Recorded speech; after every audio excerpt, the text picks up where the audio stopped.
The Horrible Gamers podcast may contain content not suitable for all ages. Listener discretion is advised.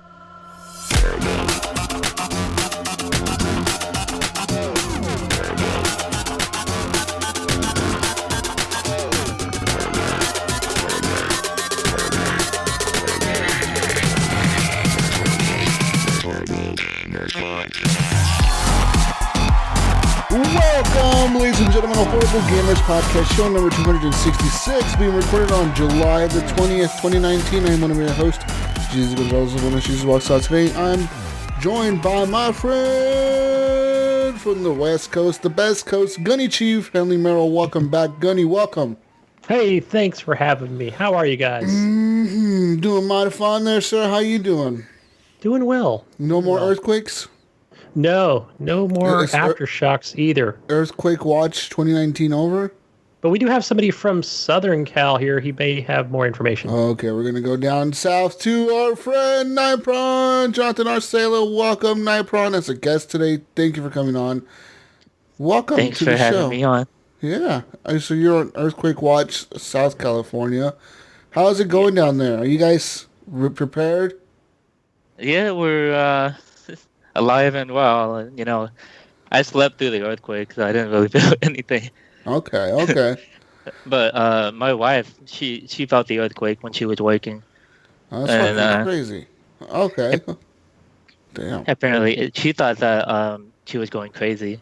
Like, the customers didn't feel anything, but she did. It was weird. Yeah, that's kind of weird. The person standing in front of you is like, I don't feel shit. What are you talking about? Yeah. You're like, the earth is moving. I can't stand still. Feel the rumble. I would think you're going pretty crazy too if you told me some shit like that. Anyways, welcome to the show, Nypron. Welcome. Thanks. And from the great state of Ohio, Bucks and ears. where he's a little high-o in Ohio. Our friend Mayo, welcome. What up, everybody? Ready for another good old episode of HGP? Yeah, HGP, motherfuckers. Woo! Welcome. People, you can follow us on Twitter at _HorribleGamers. Leave us a review on iTunes. Leave us a review on Google Podcasts. Leave us a review on Android, on apps, on Thumbs Up, on Stitcher. I don't know where the fuck you can leave reviews, honestly, for podcasts. But I get like an email that pulls in all the reviews you guys leave for us every week. I get an email. And we haven't got any new reviews in a while. We need reviews, all right? We need them ASAP. Or the show's going to be discontinued. You hear that, Johnny? Yes. That's it. I'm fucking discontinuing the podcast if we don't get any more damn reviews. It's over. Anyways. Shutting down. Anyways, you can join our Facebook group, Horrible Gamers Podcast Community, on Facebook. You can email us feedback at horriblegamers.com. That's feedback at horriblegamers.com. Please do not send us spam mail. Somebody sent us spam mail this week. Uh-oh. Yeah, I do not appreciate the spam mail, guys. Fucking Is it about bullshit. storming Area 51? No, it was like... No, but it was like a military person. Did you guys read that email? So it's like this person sent us an email. And then they sent us another email saying like, hey, I'm like a lieutenant, major, sergeant, something in the United States Army and blah, blah, blah. I'm stuck over here. I need to transfer monies back to America. It's like, shut the fuck up. Shut the fuck up. We're not going to help you, motherfucker. It's funny they reached out to us at HGP. Yeah, right? Like, we need to transfer the monies. Yeah, and they emailed feedback at horriblegamers.com. Somehow they got that fucking email address. I don't know how. I don't know how they got it. Government's got everything. They know everything. But it wasn't the government. It was a random spammer, Gunny. It wasn't the government, or maybe... From Nigeria? Yeah, but it was an American from Nigeria. She said she was like an Air Force pilot or something. She needed to come back to America and bring money back to America or some dumb shit. As long as she helps us raid Area 51, I'm cool with that. Anyways, you can email us there, people. Anyways, also, Patreon. Patreon.com/horriblegamers is where you can go and support the show with the monies. That's right, like Jonathan Hallhass, Alan Maybe, Evan Tanaka, John Jerome. Well, hold on. Let me... You know what? I said I was going to do this last week, so I'm going to do it this week. I need to go look at the list. Right, Mayo? We're going to get the update. He has the updated Patreon list. Apparently, I've been reading a non-up-to-date Patreon list, Gunny. Non-up-to-date. All right, here we go. Patreons. Adam Sunday, Alan Maybe, Bo Sassone, Bill Garner II, Brian Capessa, David Snyder, Dirty Bites, Evan Tanaka, Henley M, Jesse Kraft, John Jerome, Jonathan the D. Hall. What does the D stand for in Jonathan D. Hall? Dummy.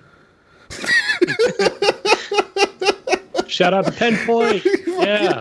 Played some Gears today. That was fucking quick, Gunny. Holy shit, you didn't have to think. Holy shit, okay. All right. We got Mechma, Jonathan Arcelo, what else? Native Lives Matters, Pork Chop Poo, Robbie Wheat, Steve the Mayo. Pork Chop Poo. I was going to say the full name, but I just want to call him Steve the Mayo. Whoa. Yeah, exactly. And then Subbaiter, woo! Thank you guys for being Patreons on the Patreon. We got a special Patreon show coming up. It's going to go live tonight. So HGP is going to go live on the normal feed. Patreon show with talking to the Mayo about the Mayo. It's going to go live tonight, and then we'll see. I need to record another Patreon show. I don't know what about yet. I need to record another one. Give me topics, people. If you want me to talk about something, I'll talk about something. I just need topics. I'll try to help you. We'll converse through it together. Jesus. Okay. We'll figure it out. I mean, I just need the topic. I can talk all day. The first few episodes you did on the Plus when you talked about Momo and... That shit was crazy, huh? But I need to find something crazy. Maybe I should talk about the Area 51 situation. Maybe that would be a good idea. I should get that guy on the podcast, the guy who created the whole thing. He's scared shitless now. Yeah, it's a good read. I think he had a lot of good stuff to say. You guys see that? I was surprised. He's scared as fuck now. He's scared the FBI is coming to his house and shit. He's all fucking tripping out. He's like, holy shit, if like people go there and die because of me, like, can people sue me for this? Because they probably can. Yeah, he is kind of freaked out. And now he's kind of changed it where... Well, we'll read the article because I thought it was interesting. He said it was a joke, right? Didn't he say it was a joke? That's what he said. And then he's like, no, I don't really want anybody to get hurt because I guess he could get in trouble. But then he's like, you know what? Hey, can we just turn this into like an event where we all get together? We can bring indie music. Well, that's exactly what I said last week. Didn't I say that? That it's going to turn into like a festival. Yeah, like a Burning Man. Yeah, like a Burning Man, literally. Nevada style. Burning Man. Yeah. Exactly. It's going to be like a big festival, like a fucking, literally Burning Man.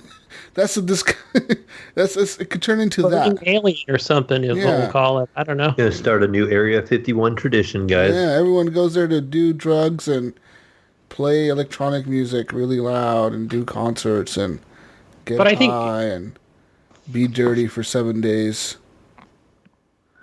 Yeah, it's kind of scary for this guy because, I mean, the horse is out of the gate here, right? He's already just, we're going to run and we're going to storm it. Like, I don't know. It's just, yeah, he's going to have to get a lawyer. You shouldn't. Well, I mean, it was a joke. He could have shut down the Facebook He's group. backtracking now on it. But hey, Jesus, what about this?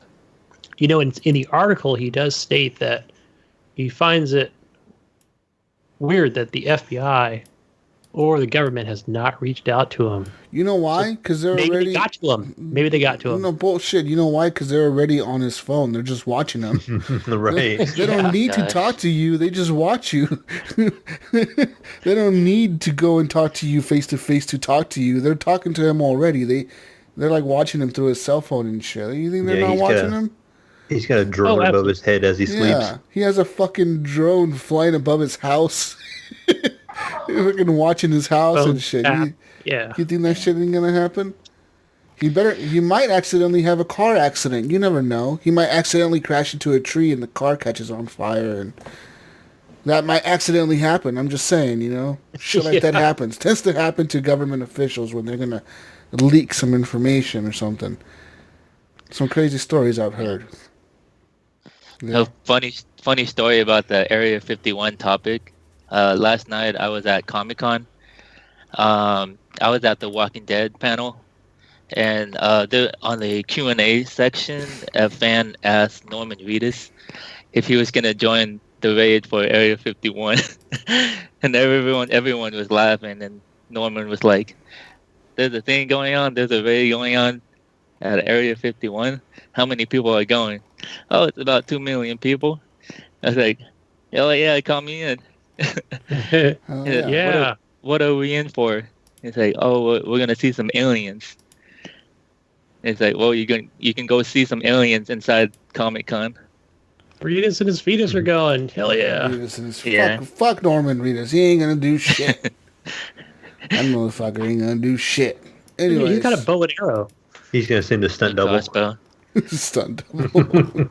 Anyways, people, Fowler and Twistix Breakout is our intro song made for us by Fowler and Twistix. And Fowler is kind of weird. It's pronounced Fowler, but it's not spelled Fowler. If you know what I mean. How would you spell Fowler, Gunny, in your head? If I told you, Gunny, spell Fowler, now go. Fowler. Exactly. But this is not how they spell it. They spell it Fwlr. I thought it was, well, see how it's been written down for the longest time that we've had it written down? I just thought it was abbreviated. Is it abbreviated? Fowler. It's Fwlr. Yeah, I mean, I don't the way it's even written know. here in our The notes. Canadian got us this song, so I don't even know who these people are. Fowler and Twistix. I would think it would be more like a follower. No. See, I type in Fowler and Twistix, and only Twistix came up. Either way, cool song. Cool name. Anyways, yeah, that's our intro song. Fowler and Twistix. Fwlr and Twistix. Fowler and Twistix. Nope, see, nothing comes up, Gunny. The song doesn't come up if I type in Fowler the right way. It's got to be maybe in iTunes, but But if iTunes is pretty good about that. FWLR, it comes up. It comes up, FWLR. It's right That's how here. it's written. That's how Gibbs wrote it on here, so it is correct. FWLR Yeah, and actually, Twistix. Woo! Just searched it on my phone and it came up as a YouTube channel. Yeah, so thanks to them for the music, for our intro music, and thanks to Broke for Free for our outro music. We've been using that song for the last 5 years now. And let's get to talking about shit and video games and stuff and life and things. Guys, I saw Lion King. Cool. How was it? Great. 10 out of 10. Jesus approves. Awesome. Literally. The movie is shot for shot the cartoon, but in real life. That's it. Sweet, man. I'll be going next Sunday. Go see it. Yeah. Did you bring your kid with you? Oh, yeah. My daughter went with me. Yeah. Yeah, he needs a front. He looks kind of suspicious going there by himself. Did your kid cry in the Mufasa part? No, but like these girls were in the front row. So we got there. man. We got there, and like the theater was not packed, but it was pretty full, and we ended up sitting like out to the side in the middle, kind of. The back row was full, and then a bunch of people were in the front, like the older people. You know how the old people like to sit in like the front rows, fucking weirdos. But there was these girls that were sitting there, like 5 or 6, like I want to say they were probably high school girls or something like that, but they were sitting all right there together.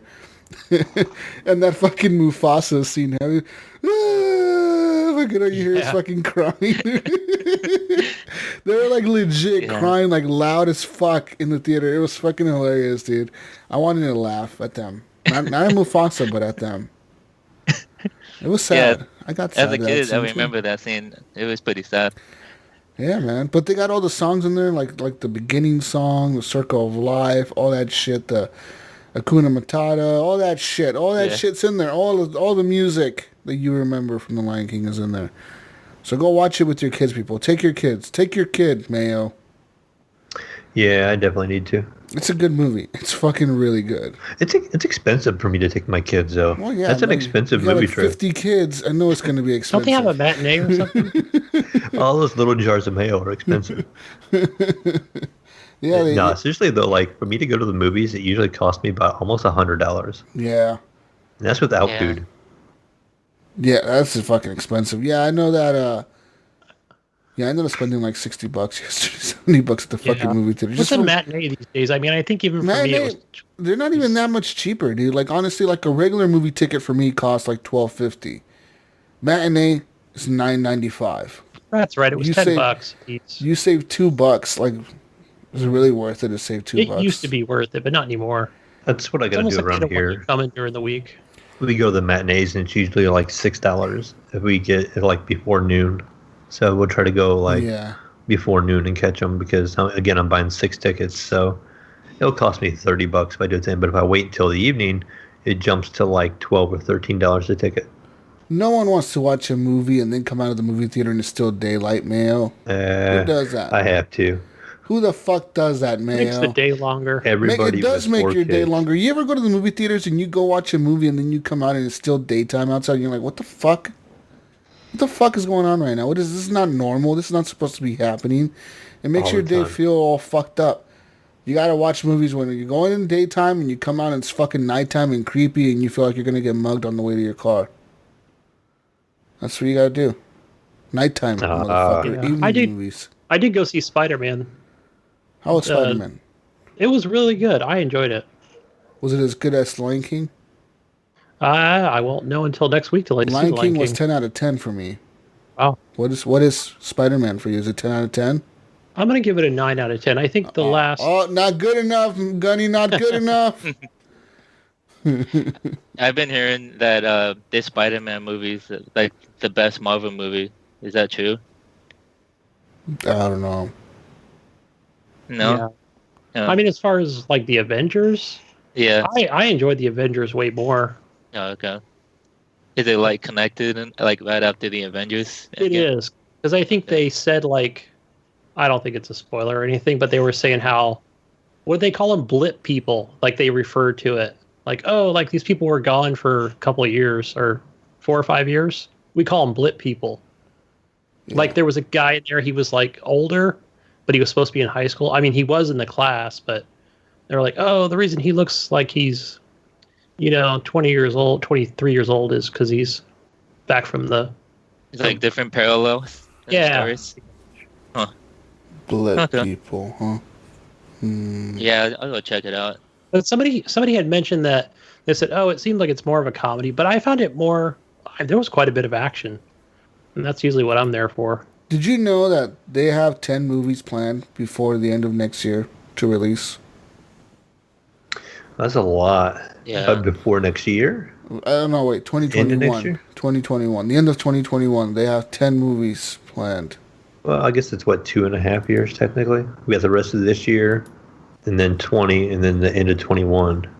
So that technically could be 2.5 years. Yeah. Yeah, let me see here. No way. That's still a lot. Yeah, they have 3 movies coming out next year and 6 movies coming out in 2021. Sweet. I can't wait.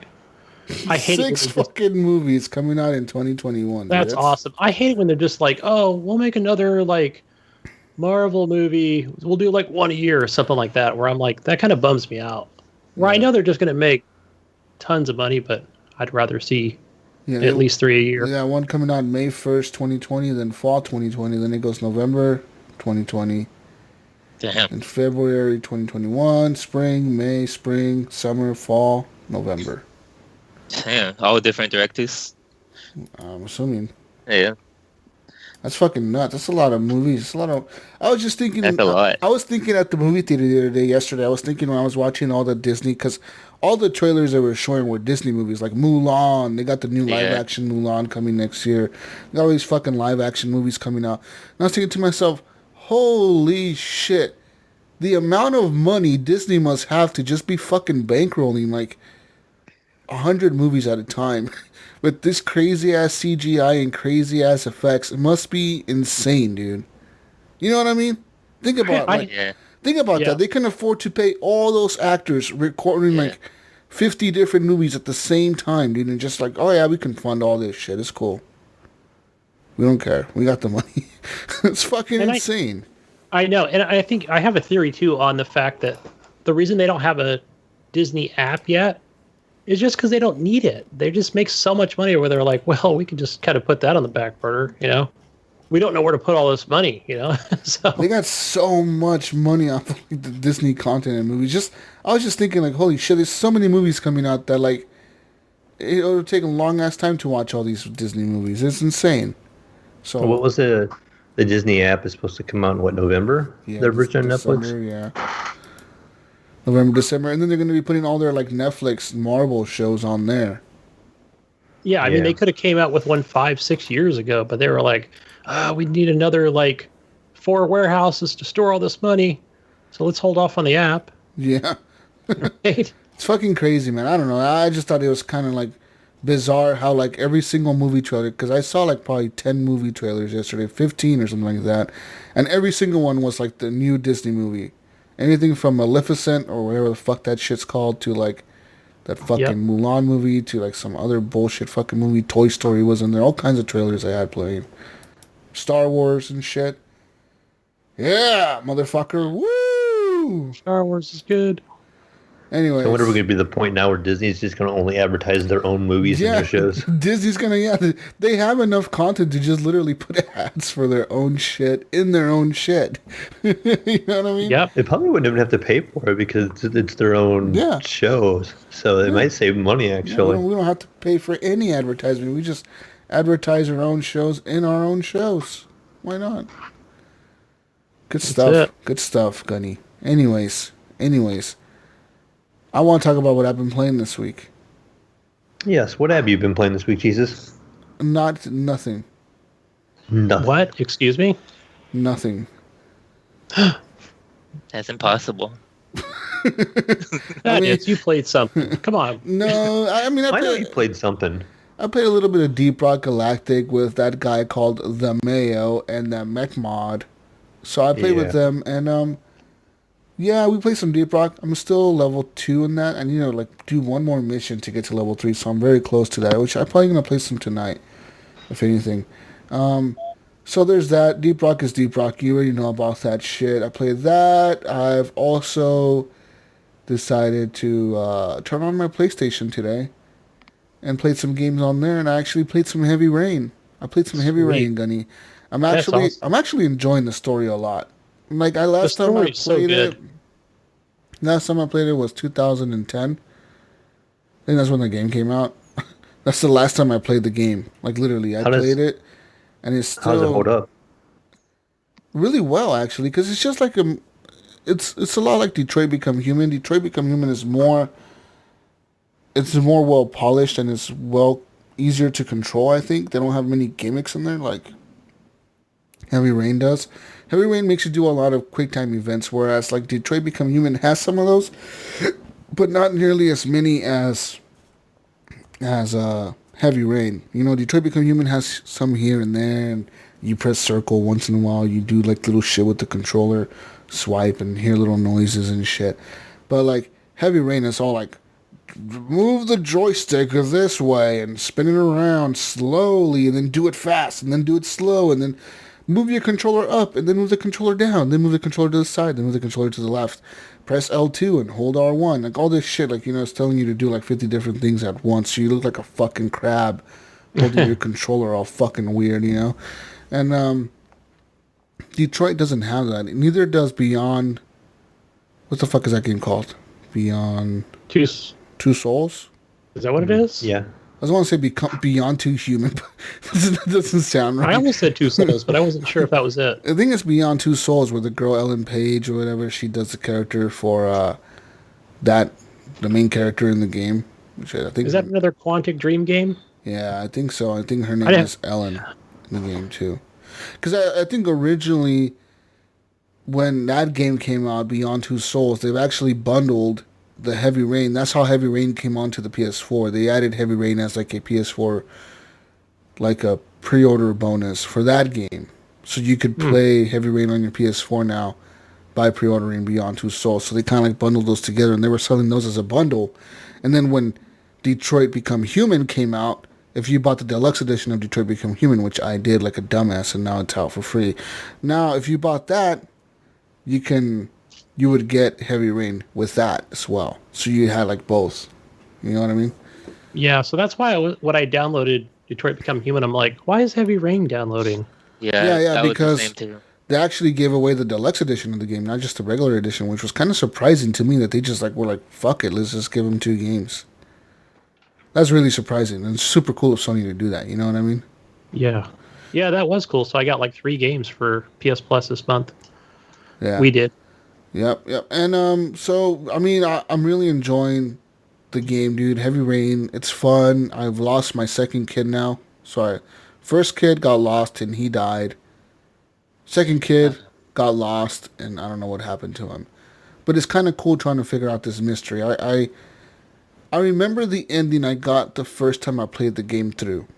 And I got the ending where the dad dies as he goes and rescues his kid from the serial killer.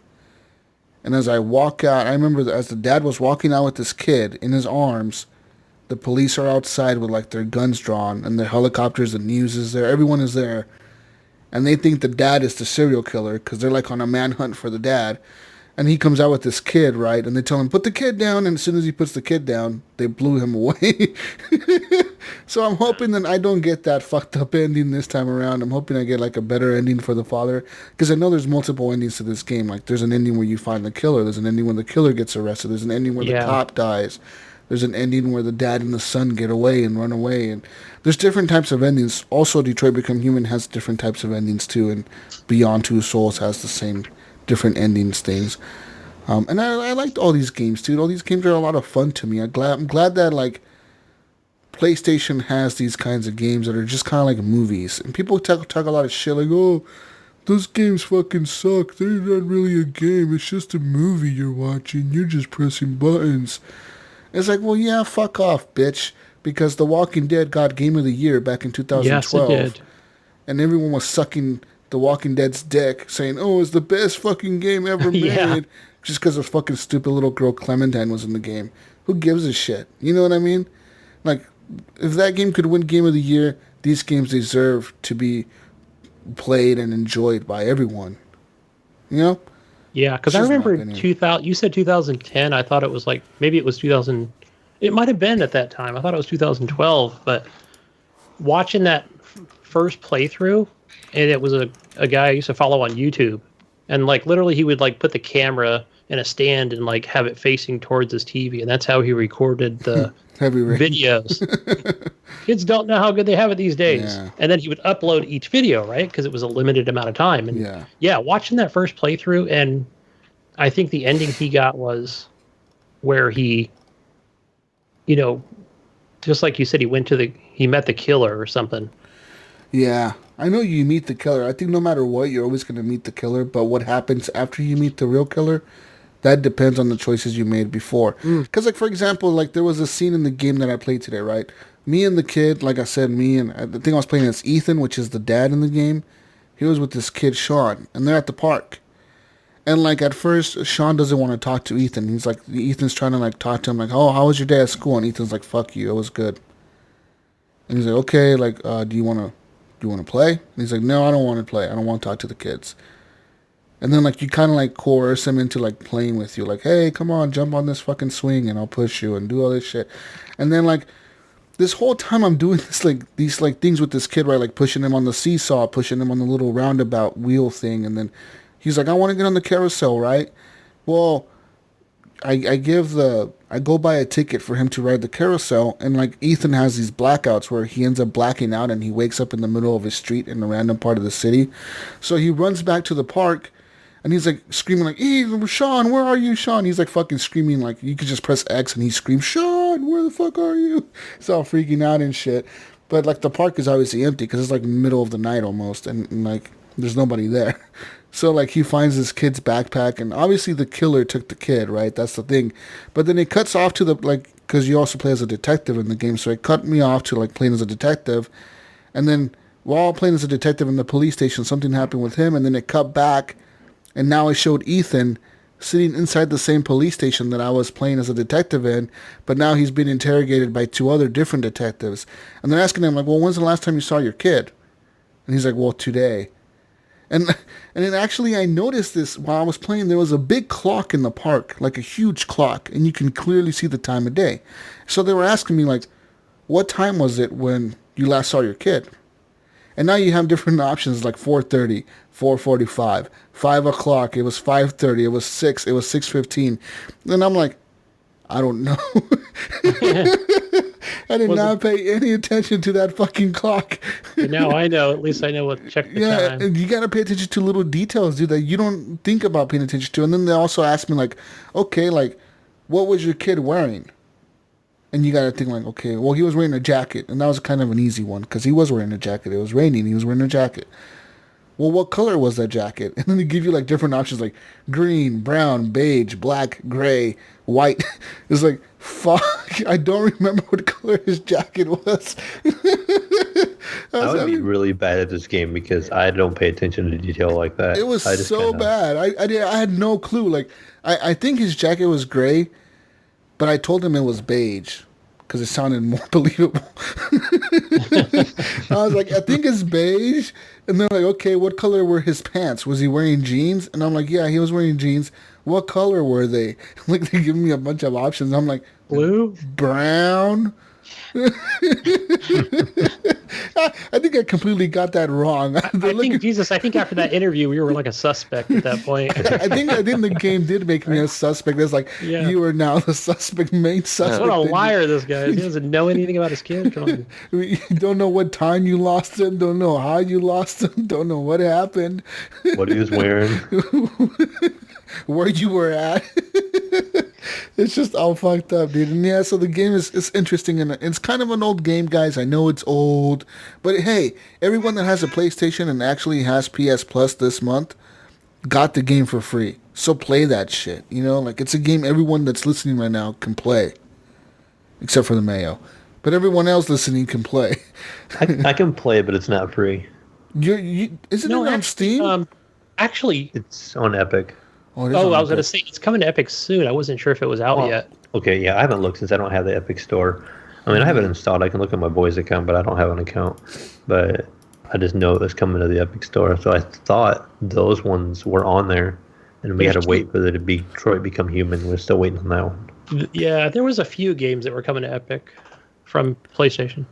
Yeah, and that's I think all those games were, because I think the guy who made them, was it David Cage? Is he the director or whatever? Didn't he say that, he wanted to bring him to, like, other people so other people can play him? So good, though, Mayo. It's a fucking good game. It's just like a movie. I haven't beaten the game yet.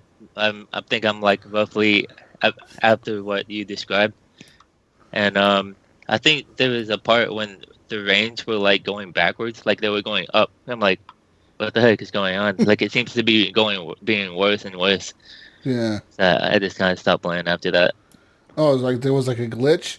Because I know there's a few scenes that are supposed to make you think that it's like a bug in the game. Yeah. But it actually isn't. You're supposed to play through it. Because, for example, there's a scene, like, I don't know, you probably already played this, but you remember the train station, when you go to the train station? And you're walking through there, and, like, the dude, Ethan, starts freaking out because he has anxiety or whatever. He's like, oh, fuck, I have anxiety. I don't want to be around people. And then all of a sudden, everything just freezes around him. And then he, like, you can move the character. You don't realize it, but you can move him forward. And all of a sudden, like, the first person you touch just drops to the ground. They just, like, drop. And you're like, what the fuck? And then you, like, everyone you touch just drops. Like, all those scenes are supposed to be there to, like, signify something. Like that shows, like, he had anxiety and, like, he couldn't deal with the crowd, so, like, his brain just fucking shut down and shit like that.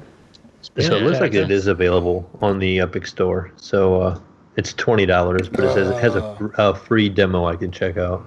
I would check out the demo maybe if you're interested. I don't know how well it runs on PC. It's an older game.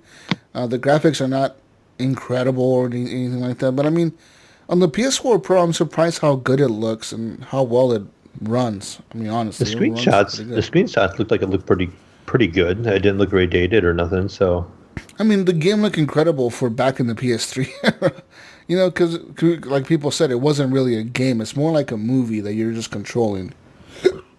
Hopefully, I'll have some options over graphic quality. Maybe we can, they added some textures and stuff like that. So maybe it's kind of like an enhanced version. Actually, I would assume that version is as good, if not better than the PS4 Pro version, which looks fucking good.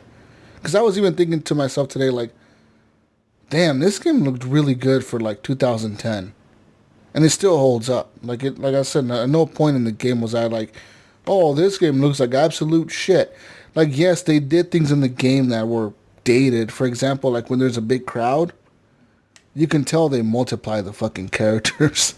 Like people are wearing the same shit. There's two guys wearing a blue hat and a blue shirt that look exactly the same. You know what I mean? They do shit like that. But besides that, I mean, every game really does that eventually. Right. True. Anyways, Heavy Rain, guys. Woo! Heavy Rain! And I'll check it out. Maybe I'll purchase it on my boy's Epic account, and then I'll just play it through there. Then I can keep my PC Master Race card and not own Epic Store and just play it off his account. There you go. I know, but you're still gonna get your hands dirty. Yeah. I didn't do it, guys. It wasn't me. It was my son's account. Yeah. I don't know what happened there. So after playing that, I was like, you know what? I want to play a shooter. I want to play it like a classic shooter, Gunny. Like why not play a classic Call of Duty game? I knew you were going to say that. I was thinking that's a classic. So I went over to my library on the PlayStation, and I was like, I actually own Call of Duty 4 Modern Warfare Remastered on here. Let's launch this shit. And I launched it, and man, that game is okay on the PlayStation. It's just something about the PlayStation does not feel right when I'm playing like those types of shooters on there. Is it the controllers? I don't know if it's the controller or I don't know what it was. Uh-oh. It just did not feel good. Like Frame rates? playing. I don't know if it was the frame rate. Maybe it was that. I don't know. I've been playing a lot on PC lately, right? But I mean, I think the game is still 60 frames a second on the console, so it's not like bad frame rate. I don't know what it is, man. It just doesn't feel as good as it does on the Xbox even. Like, Xbox feels good to play a multiplayer game. On PlayStation, it doesn't. Johnny looked disappointed over there. He was like, oh, man. I know. Say right? it. I thought you were going to say, like, it's the best place to play. I don't have an Xbox, so I can't really tell what's the difference. So. It just, honestly, to me, it feels better on the Xbox. It feels like Xbox is the home for shooters, in my opinion. Whereas PlayStation is more of like the everything console. So it's got to be the controller, and not just to put the controller down, but right, because I noticed like the D-pad, they're set differently. Where I'm always ghosting it. Where I'm like, oops, there's no left stick. It's down below. That's one thing. It could have been that. I mean, honestly, I was having trouble like equipping like attachment. Like pulling out my RPG rockets, because I'm level 1, so I'm playing with the basic hobo-ass classes. And I'm like, this is kind of shitty. Like, I was pressing R1 instead of R2 to shoot. I was pressing L1 instead of L2 to aim. I'm like, because on the Xbox, you don't have to worry about the button you're pressing, because you're resting your fingers on the triggers. So, like, you aim and you shoot. On the PlayStation controller, where you rest your fingers is L1 and R1. So, right. If you're used to just pressing your finger down to shoot into fucking aim, you're constantly going to be pressing R1 and L1 if you're not used to the PlayStation controller, which I'm not, and it was just not a fun experience. So I played a few matches of that.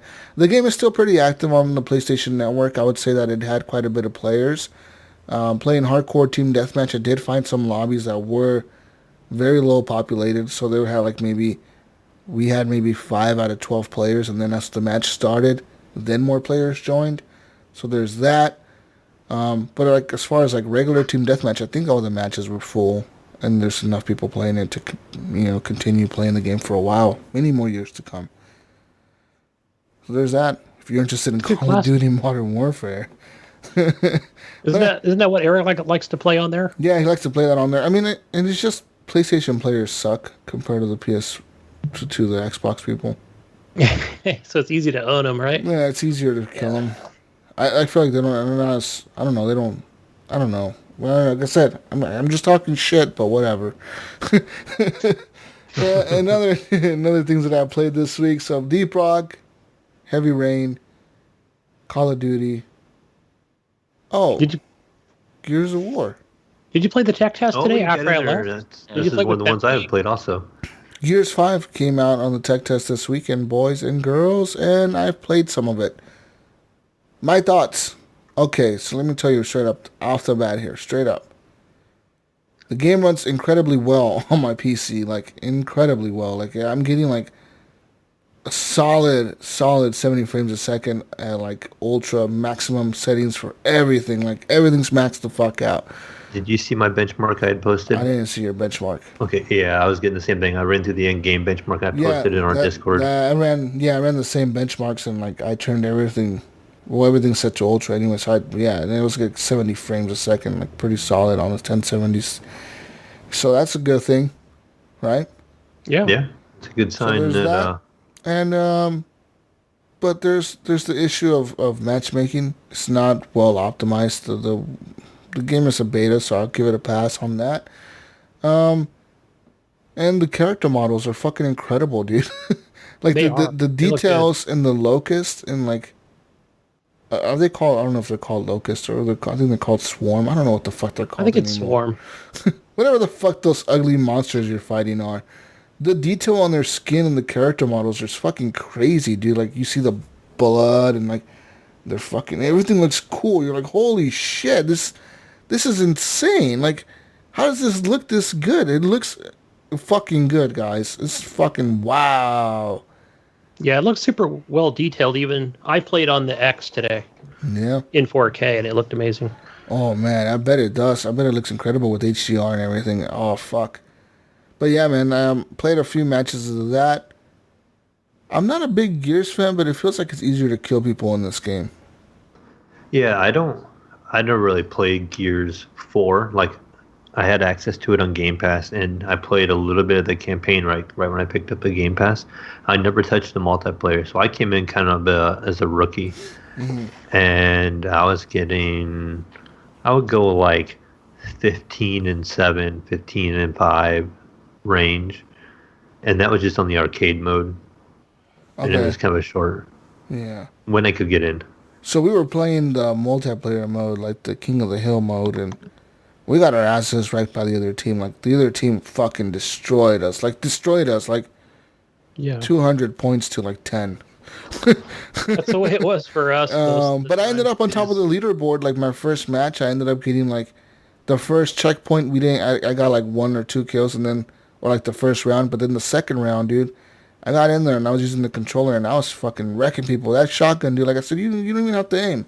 Just don't even aim. Just look in the general direction of the person and just fucking pull the trigger, and it most likely it's gonna blow them away. You don't even have to fucking aim, dude. Like, it's ridiculous. I seen Brink and them guys in the chat talking about the shotgun, kind of like the old one is kind of OP, and there was another gun. It started with a G. I can't remember what it was. It was like the Gnasher. The Gnasher. The Gnasher. Shotgun. Yeah. Okay, so they were talking about that, and they were asking if that was OP still on this one. And at first, they said, I think Brink was saying that he thought it was because somebody picked it up early and he was just wrecking people. And then he came back later on and he said, kind of like, screw that gun, I don't like it, or something like that. But it's hard to use because you're either going to completely miss or you're going to get completely destroyed. There's like no, I feel like that gun has no in between. You know what I mean? Like, is you literally don't have to aim with it. You just run up to the person. They're in front of you. You literally pull the trigger, and they're either going to blow up because you destroyed them, or fall to the ground because you knocked them, or you're going to blow up because they used their Gnasher and shot you in the face and blew your head off. So it's like either one's going to happen, and I think it's just luck. I've gotten killed a couple times, like at a little bit of a range. Like, I was surprised what kind of range it had on me, because like I would have a guy come up from behind a little ways, but instead of him just running up on me, he was, I don't know, like game distance or whatever away, like 20 to 30 feet away. Oh, wow. No, I disagree with that because I couldn't hit shit with the shotgun being that far away. Like, you literally had to be right next to him. And even the other players, Mayo, they were right up on. Like, I know Jesus said, they came right up on me and just without aiming. Boom. I know the pistol for sure at that range can get headshots and fucking destroy you. Yeah, the pistol's pretty OP. The pistol is OP as like a sniper rifle type gun. Like, that thing can get headshots and knock somebody. The Lancer, no. As far as the Lancer is just more like a suppression weapon, if anything. Pretty much. I don't really see people using it. People usually tend to go for like either you're a pistol guy that's just going to be in the back sniping people with a pistol, or like suppressing with the Lancer maybe, or you're going to be just running into the fucking circle like, I'm going to shoot you in the face with the shotgun and fuck you. That's it. I was just headshotting a lot of guys with the Lancer actually, and it mowed them down pretty quick. But I didn't try any of the other guns. I was still kind of messing with it, figuring my way through the menus and the different guns and stuff like that. So I just mainly stuck to the Lancer to keep one gun in my arsenal and just kind of get the feel for it. It was a blast, though, man. It was actually fun, and the game, like I said, it was run incredibly smooth. And it was funny because I was the only PC person playing with like all Xbox people. I played with we had at least 3 PC people. Yeah. On every match, like. Wow. When it was searching, like, and then it would actually bring up like sometimes 3 to 4, but none on our team. They'd be on the other team. I'm like, great. Jesus, like in my situation, did you play with a controller then, or did you mouse and keyboard? I tried mouse and keyboard for a second. I didn't like it. Yeah, I had to rebind it right away because, as people know, like with mouse and keyboard, shift is always run. I mean, every game shift is run. And on here, it was kind of like that scan that gives you kind of a black and white image, with the red of your enemies. And the space bar was your run. And it just felt really weird to me. So I had to flip those two around. I've been making the space bar the scan and the shift the run. Yeah. I would do shift, yep. But I also still wanted to use my mouse to turn my screen, to turn my character as I'm running. And I didn't have that option. It was pretty much I had to use, A and D to turn while I'm running. So that it just felt kind of weird on the mouse and keyboard controls. But I love the accuracy. It felt almost like playing the Division 2. The accuracy with mouse and keyboard, because I guess it's like a cover shooter, like so you can almost compare it to like a Division 2. And that felt really good, like taking cover, peeking, and shooting, and you could just pinpoint accuracy, just nothing but headshots. But just the movement just felt really rough to me. No, with the crossplay between Xbox and PC, is there like a balance issue between like mouse and keyboard and controllers? I don't know. Maybe. Like, not sure. Like I said, I would go like 15 and 5. And again, I was just me using the Lancer, never playing the game before, but like pretty much everything I did, it was headshots. It wasn't body shots. It was straight headshots. Yeah, that's a good question. I don't know. Maybe that's what they're trying to work on now, but can't you currently do that with Gears 4? It's just crossplay with PC and Xbox. I don't know about. I think so. I haven't heard of any real balancing issues. Yeah, I think you just can. You can just do it. Yeah, I don't give a fuck. Yeah, they don't care. So I'm like, all right, that's cool. I figured, but okay. But I guess the question might also be, Johnny, is there an option to exclude PC players if you're only on Xbox? There probably is. So yeah. Yeah, there probably is. When the game first started for me, it did that stupid like intro demo fucking training camp or something. Boot camp. My PC crashed. My game crashed on my PC, and then I came back in and it was like, you don't have to do the demo anymore. It's like, play now. It's like, okay, well, fuck it. Fuck, I don't know what I'm doing. Okay, I guess I'll go in there with not knowing what I'm doing. I don't feel like the boot camp really taught me anything. It was literally just teaching me the controls. You use this to look around, shoot these targets, hold down F to do the executions, hold down E to revive, E to equip stuff, so it didn't really teach you anything, so you didn't miss anything. Nice. So yeah, man, I think the game is okay. I honestly don't give a fuck about Gears. So were you able to play with Jonathan? I don't care. Jonathan Hall? Yeah, I played with Jonathan Hall today and Dabba Ranch. Dabba Ranch. Yeah. I think for me, I'll check out the campaign. I don't know how much of the multiplayer I'm going to get into because I feel like there's just better options out there. Definitely. Oh, there's way better options like Apex. Yes. Which is the other game. Which is the other game I played. Other fucking Apex. I'm now level. You played a lot of games for somebody who didn't play any games. Level 18 in the battle pass, Gunny. Level 18 now. Oh, I'm catching you. What level are you, Mayo? 16. Holy shit, dude. How much Apex have you been playing, He's dude? on vacation. So guess what the Mayo's been playing this What are week? you doing? Holy fuck. And I picked it up, like 4 days ago, the Battle Pass? You haven't done nothing but... No wonder your back hurts. Yeah, really. You get up and walk around, Mayo. Yeah, people to shoot. Mayo's over here fucking... I'm level 35 in the battle pass, Jesus. Fuck you. He's over there laying down on the bed, telling his wife, put the monitor on a cart and roll it in here. So What if you hold the monitor up for me while I lay down?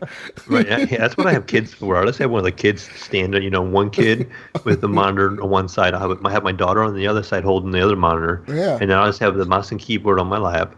I got this figured out.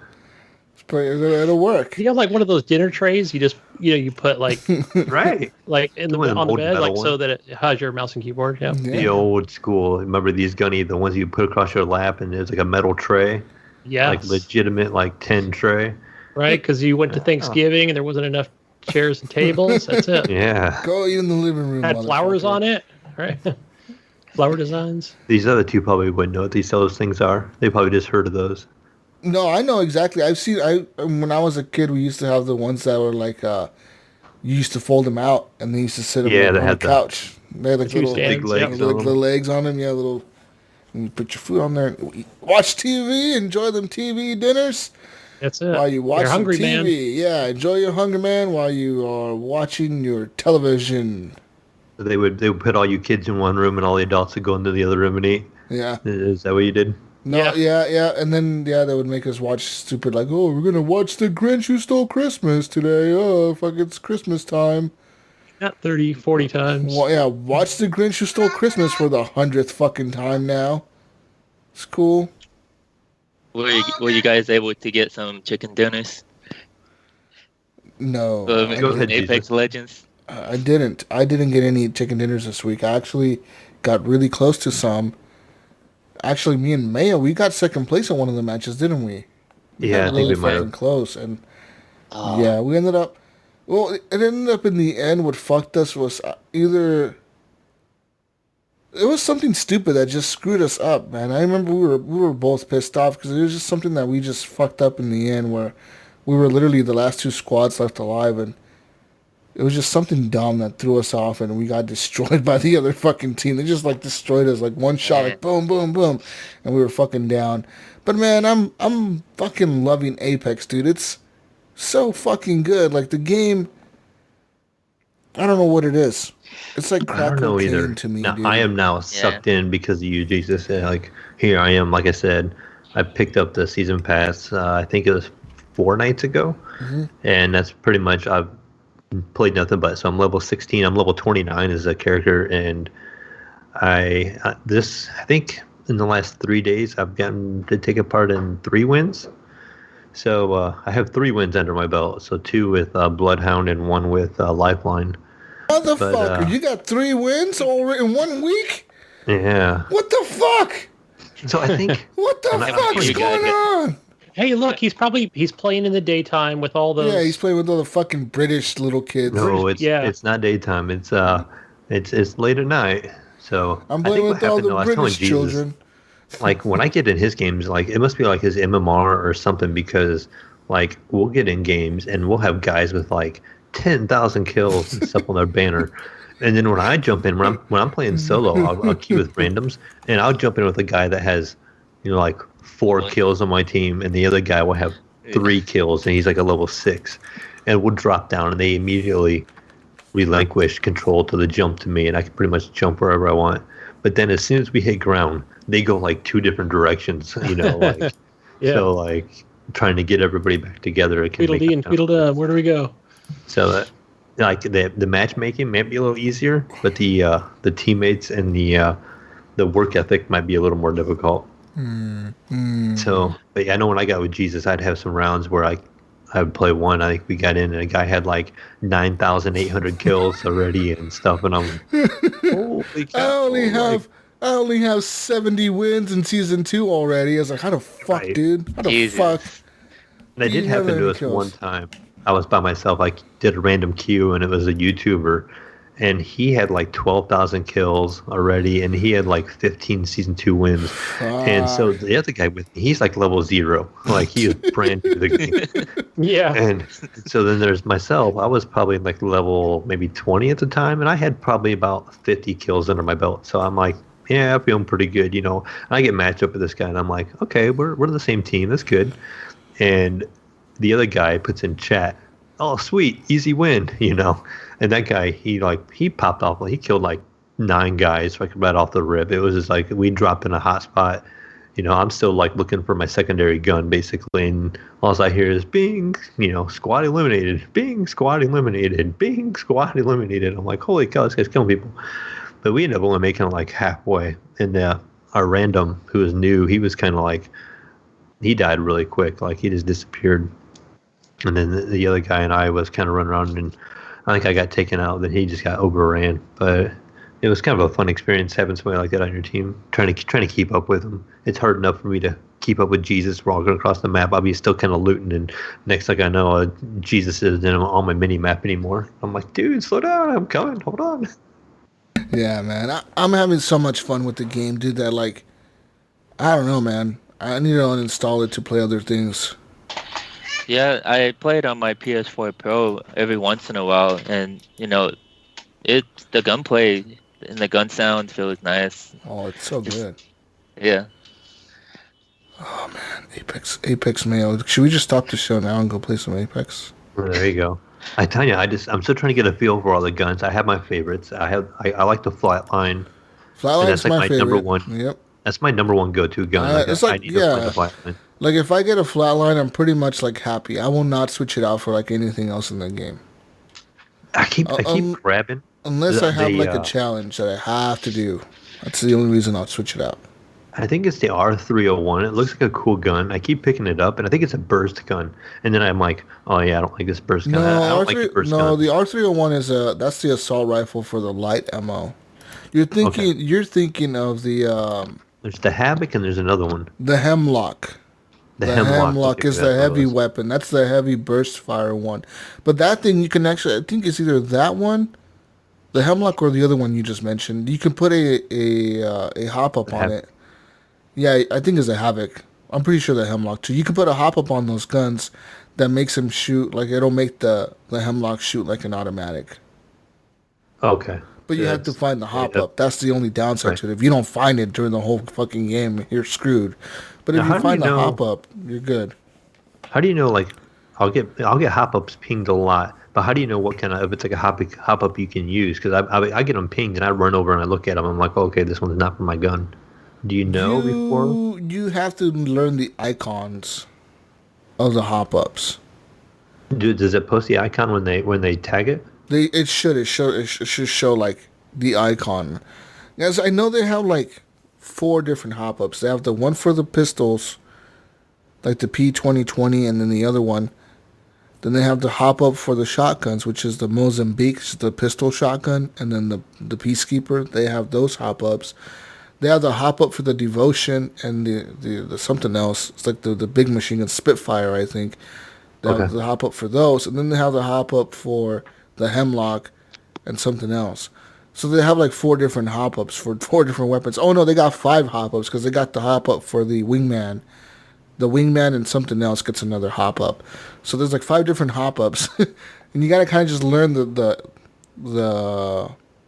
names or the nicknames or the icons for them.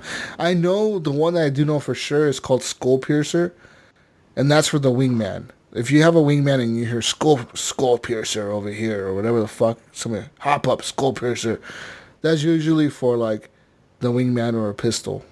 And then if somebody says hop up Choke, the Choke hop up is usually like a shotgun hop up. Okay. That's what that'll be. I got you. Maybe I'll try to look them up that way, because I do kind of run into that. Like, I'll be in a group and somebody will tag a hop up, so I immediately run over to go look at it, and them guys are already running, and I'm like, is this the one I need? Because I don't want to run without it. Because if it's there and available, I definitely want to pick it up. It would be nice if the game told you, like if they made the character say like, hey, there's a hop up over here. You need this for your gun. Like they mentioned something like that to you. You know what I mean? Like if the player who needed it heard that. Like, if I have a Peacekeeper shotgun and you are, like, a fucking mile away, it's, hop up over here, you may need it. Like, if I heard that, I would be like, oh, okay, well, fuck, I need that. So, but, like... Yeah, especially if they could do, like, unique to me, because I discovered today, too, that I played with a guy today, and he had his mic open, and he actually had his desktop audio on, and I could hear his whole game the whole time. So, like, when his character was talking, it was going through the game, his in-game chat. So he was using Pathfinder. So Pathfinder was saying things as we were dropping, and you could hear, but he was hearing it at his end, but I wasn't hearing it on my end. So it was like, when they're talking, those voices are actually unique just to us playing. So, like, they're not actually hearing your character say that. Oh, I found really? that kind of interesting. Yeah. So, like if I'm playing as, like, Bloodhound, and he says, oh, there's tracks over here, you don't hear that? I don't think you do with the tracks, but I know, like, when we were dropping, like, one of the guys would say, like, hold your breath. Hold your breath if you have lungs or something like that. Yeah, so that's not said, like, on my end, but I heard it being said on his end through the mic. Really? So maybe it's not being said on your end?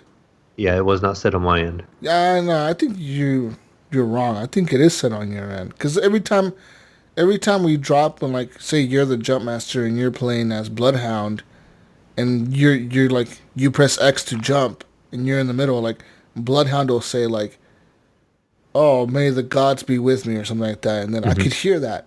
And then I can also hear my character. I could also hear my character say, like, let's go. I'm ready for the fight, or something stupid. Yeah, so maybe there's some just little things that pop in, and then some of it is. I'm not really sure. Like I said, I was getting all his stuff through his mic on my end, and it wasn't coming across, through the game. Because I know when you're playing as Wraith, she has the passive ability where, like, she knows when somebody's targeting her. So she knows, like if somebody's aiming at you with the sniper rifle scope, she'll say, like, someone's aiming at you. Like you hear, like, a voice whisper to you, like, hey, someone's targeting you right now. Or, like, hey, you should move. Someone's pointing their fucking gun at you, or someone's about to shoot you. Mm-hmm. And, like she's the one that has that ability. No one else has that ability. So, like, if I'm playing as Bloodhound, I don't fucking hear a voice in my head saying, hey, somebody's aiming at you. Yeah, that's what I was probably hearing. Wraith does that, though. Wraith has, like, that whispering shit, like, in the background where only she hears her own voice. She's kind of psycho like that. I did have a good time the one time I had a round where with Bloodhound I was able to actually track somebody, like legitimately track somebody. We dropped, and we didn't know where they went really, and I found their footprints, and it literally shows from footprint to footprint, and we tracked them down a little ways down the map. And did you know you can tag those? You can ping the footprint triangles, the little triangles that pop up that show footprints. Oh, really? That doesn't surprise me. You can actually ping that little triangle, and it'll tell, like, that's when Bloodhound will speak out to, like, your friends, and it'll be like, hey, they went this way, follow me, and, like, that's when they'll know that you picked up a track. Yeah, I mean, it doesn't surprise me because it seems like everything in that game you can ping, even in your menus and stuff. Like, if you're looking at your equipment and stuff, when you hit tab on the keyboard, you can actually ping, like, anything you need or that you have. Anything, yeah. Yeah, so it seems like everything you can ping. Which is cool, man. That game is good. Gunny, you need to get on some fucking Apex, brother. And speaking of, actually... Gunny's like, fuck you guys. Yeah, it's a shooter. Gunny's falling asleep over there. Fuck you, Gunny. No, I mean, it sounds Gunny in. Cool, man. I was able to get Ghost Nico. He actually joined me. Damn. And he was like, hey, I'm new to this game. I'm like, hey, that's fine. We'll do a couple drops together and kind of drop on the outside edge.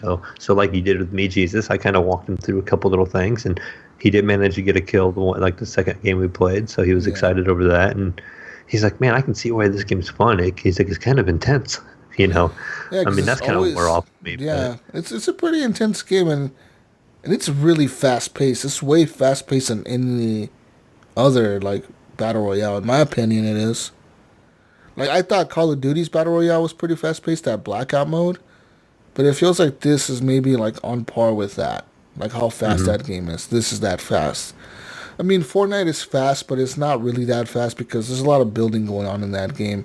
And PUBG is slow as fuck. Like, that game takes fucking forever to finish a match. It takes, like, half an hour, literally, to finish a match.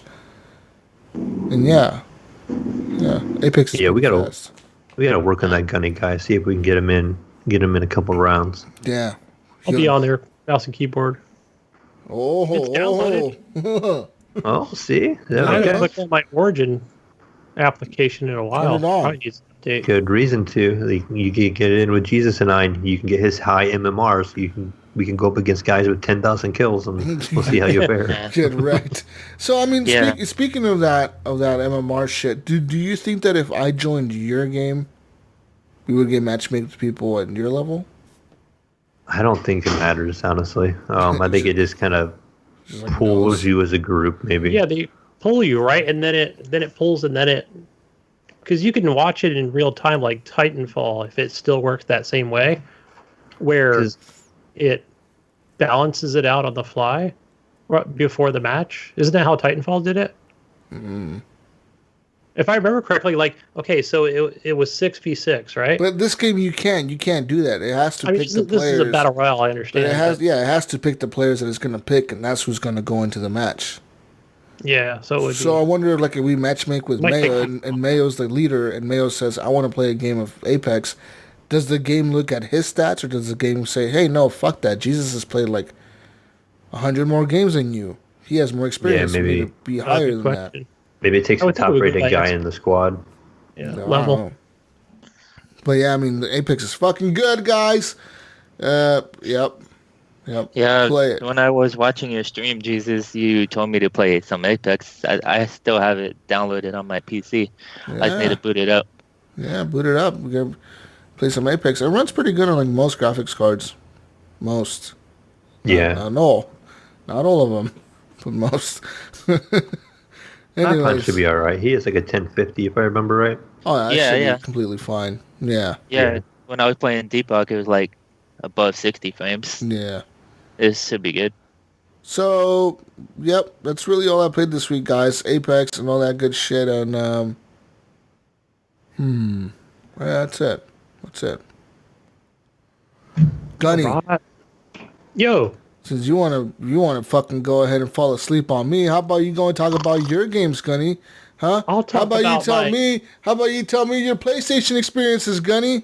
Yeah, let's talk about old games that I played. This is the Nypron and Gunny show now. Here, guys, we're gonna. That's right, because Nypron, I added him on the PlayStation Nation. Go ahead. Yeah, so started off with my God of War game, and I only made it about maybe an hour and a half into that game before you texted me and said, "No, you need to go play Detroit Become Human." Okay, I did text you that. That's a fact, people. I did text him that. But going back to God of War, yeah, I mean, so far it looks amazing, and I haven't run into that issue, Mayo, where maybe not yet, where like the backdrop of things kind of look fuzzy. I think because I'm so focused on what's in front of me and kind of where I'm at in the game, where I think it looks really freaking good in 4K, and I'm getting the controls down. God of War is so good. Yeah. Because I noticed I should say it's more about like when I come into that that fight with that dude that's got tattoos all over him. Oh, did he show up? Oh, yeah, he showed up. Who the hell is this guy? Because you'll find out. You'll find out who he is later, Gunny. That was a trip because he knows you. He knows who you are. He knows exactly who I was because he came down. He's just like, I'm here, motherfucker, come outside. And then you go hide Atreus, right? And then you come out. It's like you guys just start beating the snot out of each other. Yeah. Yeah, dude, that shit's so sick when you're just like, and you think the fight's about to be over, and you're like, no, it's still going. It's still fucking going. I punched you through a rock like the fucking Dragon Ball Z, and I dropped a boulder on your head, and you still want to fight, you motherfucker. It's such an epic moment. Like, that fight is what really, like, I knew that moment when I was finished with that fight. I was like, Oh, I'm fucking gonna love this game, dude. Because the fight literally takes like 10 fucking minutes. You think the guy is dead. You're like, okay, there's no possible way he could live through that, like, fall off of that mountain or something. Next thing you know, he comes back and he's like, what's up? I'm back. And you're like, what the fuck? It's like, wait a minute, I just dropped a mountain on your head. You're back. What the fuck? And, like, yeah, Kratos is, like, beating the shit out of him, dude. Like, legitimately, like, fucking pounding his face in, right? And the dude is just, like, laughing at him the whole time. Like, you can't kill me. Oh, it's fucking incredible, dude. That was a great fight. No, I think for the, like, as far as the controls go, I mean, they feel good. I think the one thing was when he sends out, like, that lightning bolt in the ground, and then I didn't know what to really, do I just jump out of the way, and do I roll, do I block? You know, it was just little things like that where I'm like, okay, I understand what I need to do, like, when he does certain actions. So the controls are good. One of the things I learned too was, you know, you talked about this game back in the day when you first played it, where I'm at a place now where I'm fighting, like, I want to call it a wraith. You know, basically it's like a ghost witch. That's what I call them. Oh, like wait. Did you find this thing in a cell by itself? I think you just come across it, right? No, and then no. There's Valkyrie. There's He's talking about Valkyrie. Valkyrie, I think it is. the Valkyries are specially hidden. They're hidden for a purpose. Like as you're going to them, have you met Mimir yet? No. You haven't climbed up the mountain all the way to the top, have you? I'm not quite to the top yet. All right, so eventually you're going to get to the top. You're going to meet Mimir, and Mimir's going to join your crew. And it's going to be you, Mimir, and your son or whatever. But eventually you're going to run into these Valkyries that are like, you walk into like usually they're behind like some magic wall. Like, you know when you walk into their area because like you can see the magic wall and you can walk through it, but they cannot go past that wall. And the reason that wall is there is because that wall of magic was put there by the gods because the Valkyries are fucking insane and they're super powerful. And those things they're fucking impossible to beat, dude. They're hard as fuck to beat. Like, there's 10 of them. Days to beat a Valkyrie. It was really hard. Wow. So maybe I haven't beat a Valkyrie yet. This one was, I couldn't hit it with my, no. I couldn't hit it with the axe, like, in my hand. Huh. But I was able to, like, throw it and hit it. Well, some enemies have different, like, vulnerabilities where, like, one of them will be weak to the axe, but some will be weak to the swords, to your dual blades. The dual blades, yeah, that was swords. The thing too. Where, so you got the dual blades? Yeah? You have dual blades? No. So I don't know if I'm doing that correctly or not. Where, like, I'll throw my axe so it just kind of sticks in a wall or something, right? And then I'm able to just use like the daggers or whatever. No, Gunny, you're doing it wrong, Gunny. You're doing it fucking wrong. Am. God damn it, Gunny! What the fuck, dude? What the hey, but fuck? I beat it though. I think doing it wrong. But then it just let me pass. I don't know. Maybe it sounds to me like it's just an everyday monster that he beat and thought it was a boss. Some Gunny's like fighting the skeleton at the bottom of the mountain, like some little boss. I can't beat him, guys. He's too hard. Yeah. Speaking of combos, there's some really cool moves that you can pull off. Like, you can throw the axe, and then you can, like, use your shield and, you know, use your fist and slam people to the ground and bring your axe back and call frost, you know, like frost slams and stuff like that. There's a whole different... I loved calling the wolves. Like, you know how Atreus gets powers later on? He realizes he's a god and he gets like his little powers. And he has like these powers where he can summon things. He can summon like an army of like fighters to fight with you, or like a pack of wolves that can just like spawn out of the ground and the wolves like attack the enemies for you. Like ghost wolves, just fucking sick, dude. Like, you hear like the howling, and they come out of the fucking ground and they fucking run at the enemy, and bite the shit out of them, and then they disappear. And then 20 seconds later, you're doing it all over again. Yeah. Right on, because right now Atreus just has the 3 arrows that you can shoot. Gunny, you have so much to play. Like that game, literally, even at the end of the game, you're gonna be getting like new abilities and shit. Yeah. Even at the end of the game, Gunny, like you're gonna think, oh, I'm done with the game. I've learned everything I need to learn. And it's like, no, you don't know nothing, boy. You know nothing. Because he tells him right in the beginning that you're not ready, and he's over there just all angry and pissed off. And he doesn't get ready, right? Yeah, he doesn't get ready for anything till like almost literally the very end of the game. It's when that's when Kratos is like, okay, boy, I must teach you the ways. Oh, it's so good. God, that game is incredible. 10 out of 10. Game of the year, Horrible Gamers. Woo! Yeah. Oh, Mayo can't play it. Oh, Mayo, not a PC exclusive. How you feel? That's not coming to Steam. PS4, motherfucker. Yeah. Yeah. It's too late for me to buy PS4. No, it's not. Never too late to get God of War. Never late to get God of War. No, look at me. I bought one now. I'll play that backlog of exclusives. PS4 was on sale, people, for Prime Day. $2.99. You got Spider-Man and something else with it for that price. It's an incredible price. $300. What did I buy? Shoot. Oh, did he walk away? No shit, Gunny bought some shit. No, you know what I did the next day? I went out and bought Horizon Zero Dawn because it was on the cheap at GameStop. Nice. So I got that, and I got some other stuff like a connector for some headphones, and just some really good accessories for it. But Gunny. So talk to me about your PlayStation experience. Besides God of War, you're enjoying that. Fun time. It's an incredible game, dude. You're gonna have a blast with that shit. What else have you played on your PlayStation? Ooh, so here's the thing. You told me to go play Detroit Become Human. I was like, all right, fine, I'll go fire that up, right? And so I fired that up, and oh my god, I'm so glad that I can play. I don't get the opportunity to play games that are like an awesome movie or TV show, story-based games. I don't play those much on PC or even on Xbox. So, man, that was amazing experience that I had playing that game. It hooked me right away, I think. Just playing that. Oh yeah, it looks great. The characters and everything are really good. I had a moment where I'll try not to spoil the whole thing, but where you basically wake up and you're playing a character in the game where you're in this graveyard, and I didn't know who it was.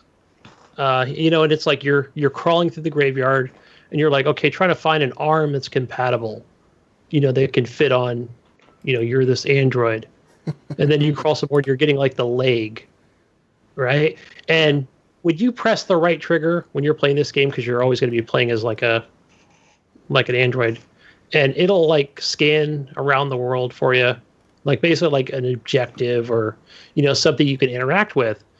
But now that I'm down in this graveyard and I'm this unknown person, everything was red. It was almost like this Terminator type thing, where I thought, oh man, this is cool. Obviously I can't use right trigger for anything. I have to just keep going around this robot graveyard, and some of the robots are just grabbing me and stuff. So it was even creepy at the same time. You remember this moment, Jesus, in the game? I remember that. And, I remember and this. Man, that was just, it reminded me of a Twilight Zone episode, back from the Rod Serling days. And I thought, oh man, you could hear these voices. And I'm like, who the fuck is even talking these, some of these bots that are just dying off, man. And finally, I get the arms and the legs, and and I have I put a new eye in me, and I and then I crawl out of the graveyard, and it's one of the dudes. The hell was his name? Trying to think of what his name was. Fuck, it was from one of the earlier episodes in the game. It was Marcus. Yeah. Marcus, and I was like, no way, it's Marcus! Oh my god! I forgot that he had been shot in the game. And I didn't know, I couldn't tell the way he looks now, until he comes out of there. So I thought, awesome. Yeah. And he that was so cool. That was awesome. That game was fucking good too. And it even shows it has that timeline, which I think is pretty badass, where some of the people you're playing as, it's okay, you kind of took this branch and this is where you went down to, how it all ended up, but it keeps going, right? It just, now you're going to be going to play Kara, or somebody else. And No, Like, I have a question about that. When you play as Kara in the beginning, that one really engaged me when you're in like this father's house and he was abusing his kid, yeah. and you had a choice whether to talk to the father or go to the kid, and I didn't. I had a really hard choice.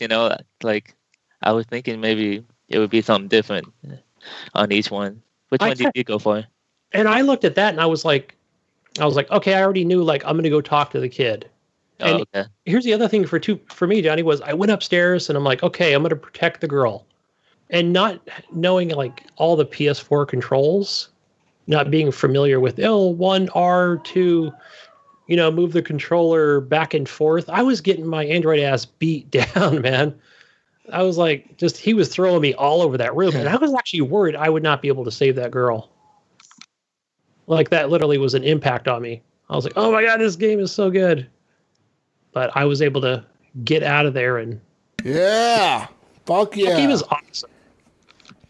That game is so good. Yeah, that's pretty much Heavy Rain and Beyond Two Souls for you too, man. Like Heavy Rain is about like a serial killer and his dad trying to figure out who the serial killer is. Detroit is about racist people against humans, against robots. Androids. And then there's Beyond Two Souls, and that's about this girl that has like she has telepathic powers, and the government's trying to like get her to use them for like their deeds or whatever, but she's like, fuck you guys. So there's that. She talks to dead people, I think, or to a ghost. That's her abilities too. Okay, I've heard of the game, but I've never seen gameplay. So if it's from Quantic Dreams, then yeah, it's the same thing. Yeah, but that story, it's about her. I think it's about her trying to like avoid being a part of the government program that they want her to like. They want her to be like part of the CIA to like use her telepathic powers against the enemy, and she's like, "Fuck you guys! I don't want to be a part of this program." So she runs off, and like the government is chasing her down. It's a pretty cool story. Yeah. So Jesus, like going back and playing all of those scenes that you talked about in the last show, it still felt fresh to me. Yeah, getting pushed around by protesters, and man, that was super cool. Where I basically could just say like, like push that person back, and then you're breaking this like fourth wall or whatever you're doing in your consciousness to. Well, yeah, because you're breaking the programming because the robots they're not allowed to like pick up a weapon or fight humans or like injure a human. You're not allowed to do that. It's their programming. You know what I mean? So it's pretty cool to see that. And at the point where I'm at in the game, I kind of thought about this too, where you're not that much more stronger than a human. So you're obviously designed that way. You're not like this like Iron Man. You're not right? fucking Terminator, dude. No, right. You're not Terminator. You don't have guns. You can't throw a car at somebody. You're just like... You're like made out of plastic or some shit. Yeah. So I thought that was a smart move on them for them to do that. So yeah. I highly recommend somebody playing Detroit Become Human first, because it just like, man, that wowed me. Like, just even that first hour was just, man. I wouldn't even want to spoil it with like the girl and everything. I know, yeah. I should, because I mean, you got to experience that. It should be free now. Still free on the PS Plus. Yes, it's still free. along with Heavy Rain. Yeah, but as far as the PS4 experience, like the console itself, everything, I like the interface and the home screen and all the apps and everything is fine. Yeah, I like that when you log into the game, that Android Go comes on. It's like, hope you had a good day. Oh yeah, I did take the survey. I did when I went back and played it today. You did the survey? Yeah. Oh, like, the survey. Even God, would you trust an Android to perform surgery on you? Yeah. If you need surgery. Yeah. Would you trust an Android to like do a life-saving surgery on you or your loved ones, or whatever? Or like, would you trust an Android to watch your kid if you're not there? Like dumb shit like that. What's the point of it? I don't know what the point of that survey is. It's just a point. It's just a survey.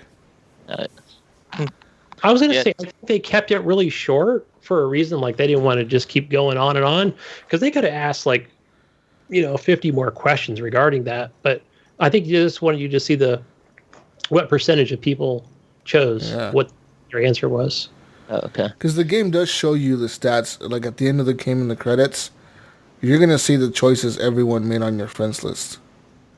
It's gonna tell you okay, you got this ending, but Jesus Walks Out got this ending, and you made this choice, but Jesus made this choice. You made that choice, but Jesus made this choice. When you went this way, he went this way. Like shit like that. So. Yep. Yeah. And Valerie Curry, that's the one that plays Kara. I like her a lot. She was in a Netflix show called The Following with Kevin Bacon, and that was a great show. Yeah. I think it did 2 or 3 seasons. No, or it was on Fox, but I think I watched it on Netflix, but it was really good. She was in it for a couple seasons. That's why these characters look so familiar. Yeah, they're fucking actors. Yeah. Even like the dude, the cop guy and the cop robot. Yeah, the cop guy. He's an actor. I forget I know this guy from somewhere.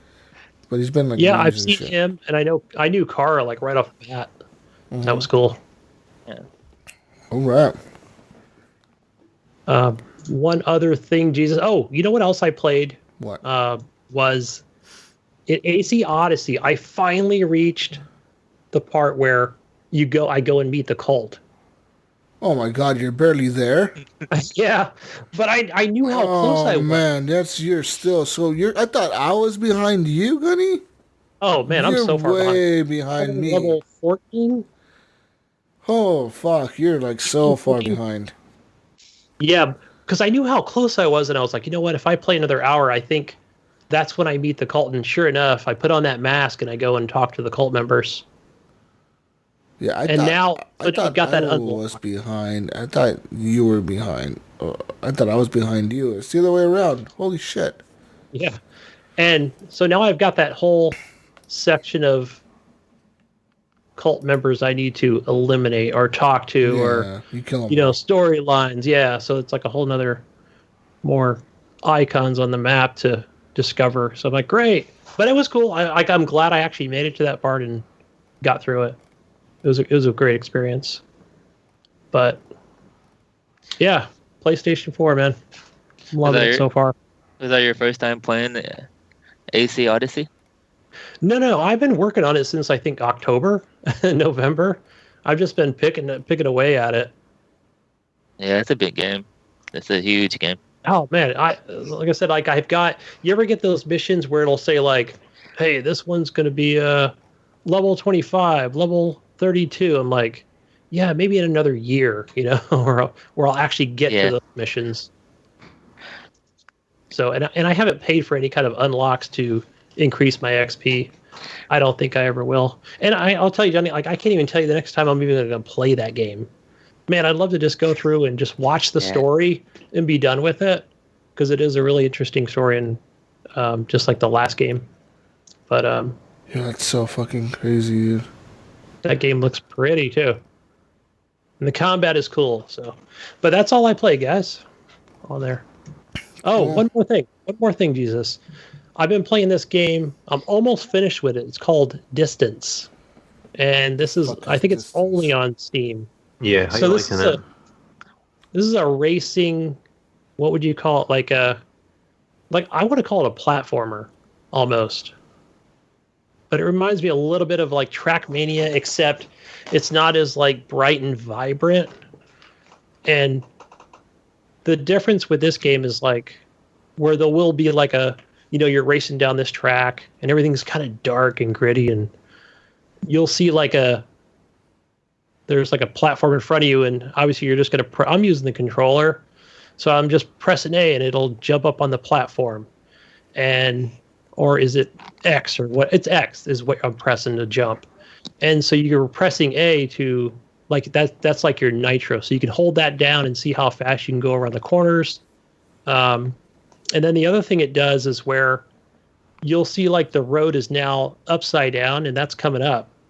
And that's something I haven't quite mastered yet, Mayo. I don't know how to turn using my controller and left stick and jump at the same time. And then you're literally pressing LB, and that's your that's like your thrusters to hold you to the ground. Yeah, I tried it also off of your account, and I just kind of I think I only gave it like 10 minutes, so I didn't really get a chance to get a good feel for it. But yeah, I had the same vibe. It was kind of like the controls were a little difficult, and just trying to figure out what's going on. I still didn't know completely. Again, I only had just a little bit of time, so I was still trying to figure it out. You're never using the brake, I found. There's no need for that, but I mean, you're using plenty of other controls.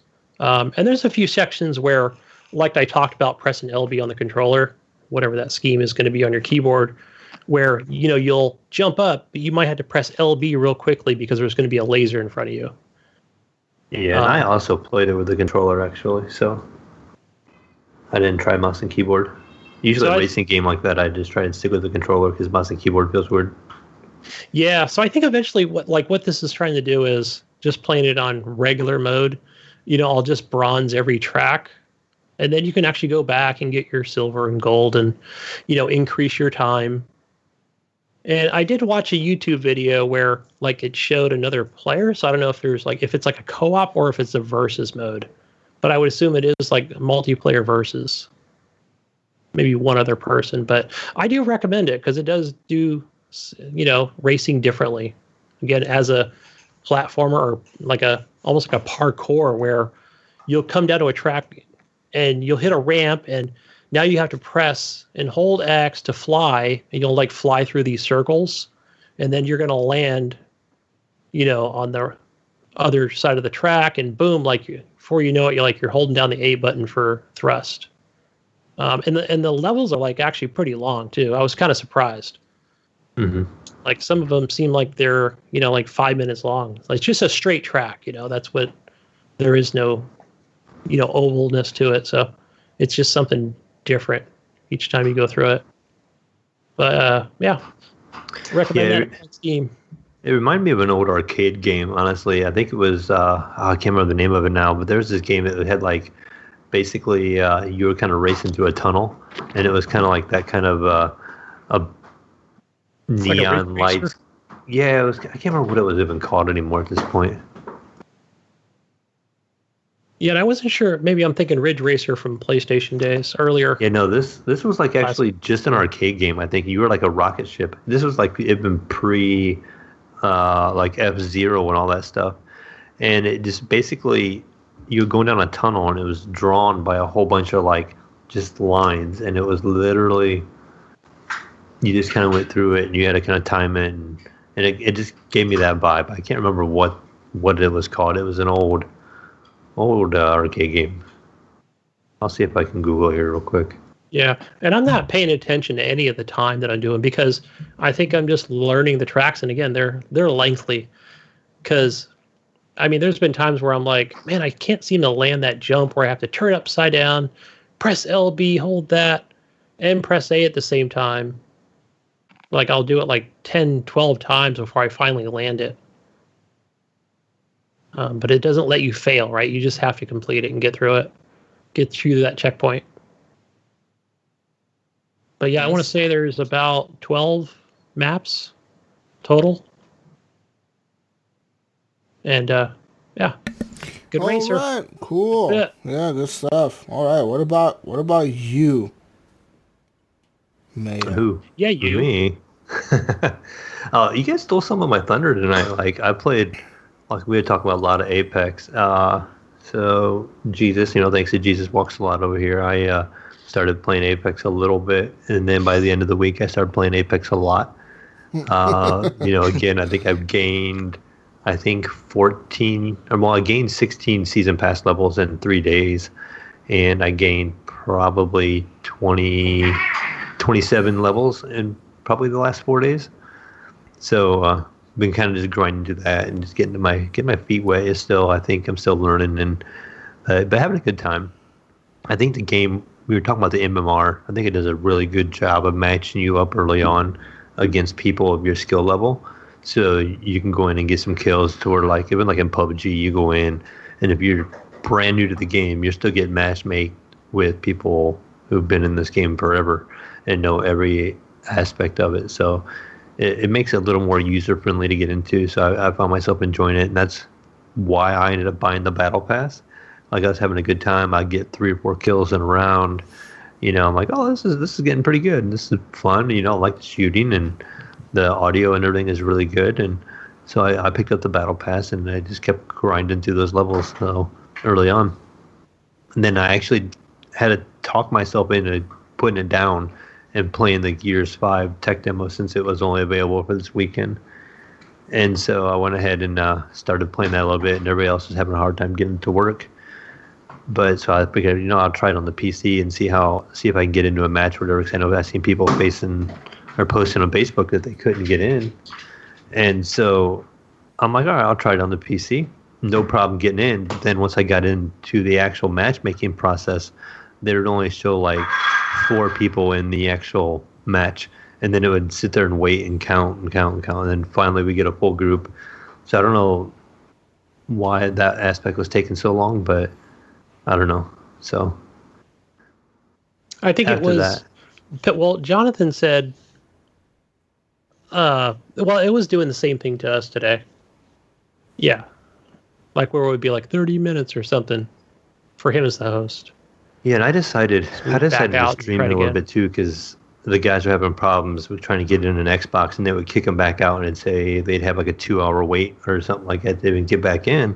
So I'm like, I'm just going to try and see what happens in the PC end. And I was able to get in and do the boot camp and all that stuff immediately. So I'm like, oh, I didn't know if that's what they were waiting on or if I was going to do the multiplayer. And as soon as I went in the multiplayer, I just did quick play, and it just that arcade mode, and it would put me right in. And then sometimes I would wait 5 minutes, and then it would just kick me out and say the server kicked me out due to inactivity. Even though I'm just sitting there waiting in the queue. Times. And then I would queue back up, and it would go like 5 minutes, and then I would get in.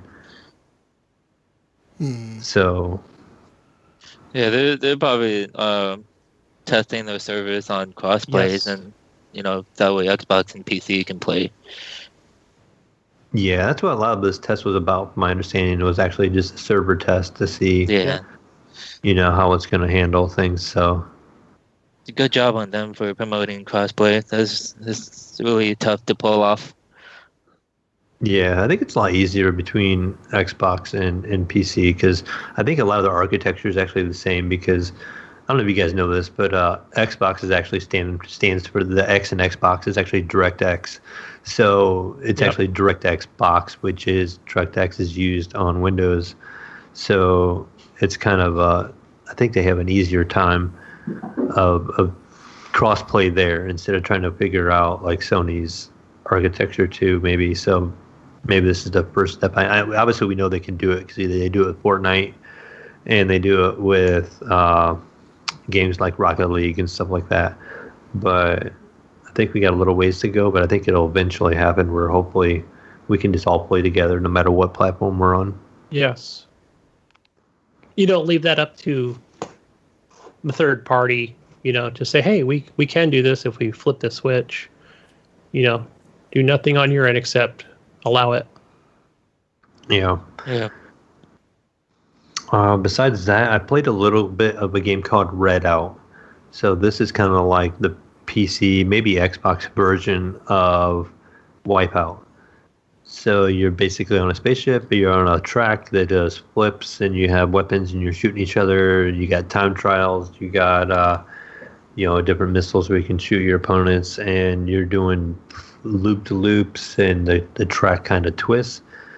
Similar controls, so I think when you were talking about like distance, you got to use on this one you're using the triggers as your speed and your brake, but you're using your right thumbstick on a controller is to lean your plane a little bit. So when your ship is going through a corner, it can actually like rub the ground and stuff like that. So you want to kind of lean in, or there's a part like if you do a loop-to-loop, actually your ship will bottom out. So you got to push up on the controller, and it will raise the height of the plane a little bit, so you're not bottoming out in certain spots of the track. So you got to kind of learn to time when you're pushing left with your your thumbstick, or pushing up, or so it becomes kind of a timing thing on top of trying to turn and brake and all that.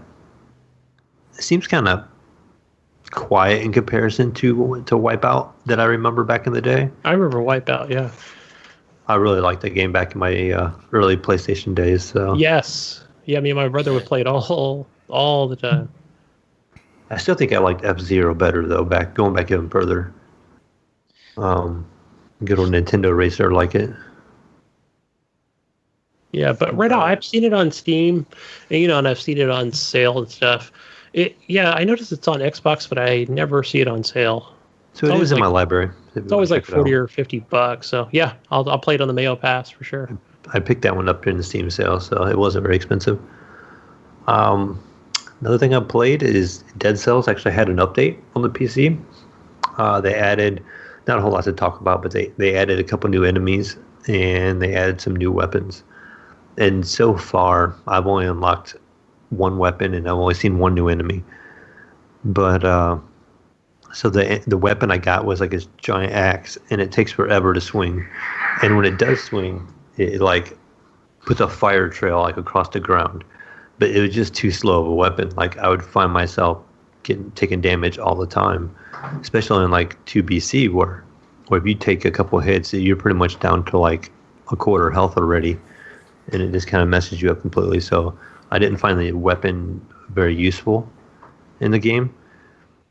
And then one of the enemies I found that I had to fight against had a similar weapon, but he would basically just attack the ground and it would shoot a flame all the way across the ground, and you had to kind of dodge it.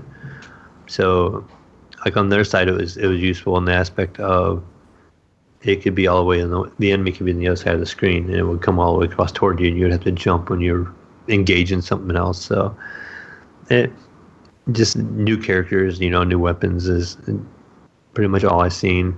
They did add for the mouse and keyboard, I think razor support to make the mouse and stuff change color, so when you're taking damage it kind of flashes and all that stuff. Oh, that's cool, because I did just buy the Razer Death Eater that I'm using right now. And I just noticed it this morning actually that it does change colors. Yeah, how are you liking that so far actually? Real quickly, the one thing I noticed that I'm constantly doing is when I'm moving around this screen that I'm actually on Skype right now or anywhere in Steam, I noticed that I have a tendency when I go left that not my pinky finger, but the ring finger is just clicking on the right, clicking right on the mouse. So I have to really get used to that. Like I'm so used to a little bit of a smaller mouse. Yeah, this was a little bit more of a palm grip mouse though. When you picked up and it's just kind of your whole hand. Yeah. Your top three fingers kind of like rest. I guess like my one ring finger is kind of off to the side, and I use like my middle finger and my other finger for the other two, and then my thumb is on the side for the thumb buttons. So right. So this is the first time I've seen thumb buttons where actually I had to have my kid, the PC kid I got here, to come in and say, "What are these two buttons for?" It's like, "Oh yeah, let me show you because I'm a Razer fan." You know exactly what those are for. Yeah, you can program them to whatever you want. So, but one of the cool things is I was asking him was like, how do I change the DPI? And he's like, dude, it's like right on your mouse. I'm like, no way. There's DPI settings like right on the mouse. So on top of that, pretty cool. When you open up the Synopsys, the Razer Synopsys program, you can change the DPI on there. So you have 5 of them you can change on your mouse. But you can actually go in and save your DPIs on that too. So you can do custom ones. By default, right now, it's probably at like 400, 800, 1000, and like 2000. So you could set them like all pretty close to each other. Or you could put one like at 100. You can put one at like, say, 400. You could put one at 1000. And like my son, he plays at like 3200 DPI, which is really high. And he likes that. It's real touchy. So he plays at that. But so that's like the highest one on ours. So when I jump on, I just tap it one time and I'm back at 1000 DPI is what I play at. Okay. So I don't even have this program you speak of. Yeah, so you might have to go to their website and install it. It probably was with their drivers, but you might have just kind of skipped over it. But yeah, it didn't pop up. Their logo, and it launches with my PC automatically.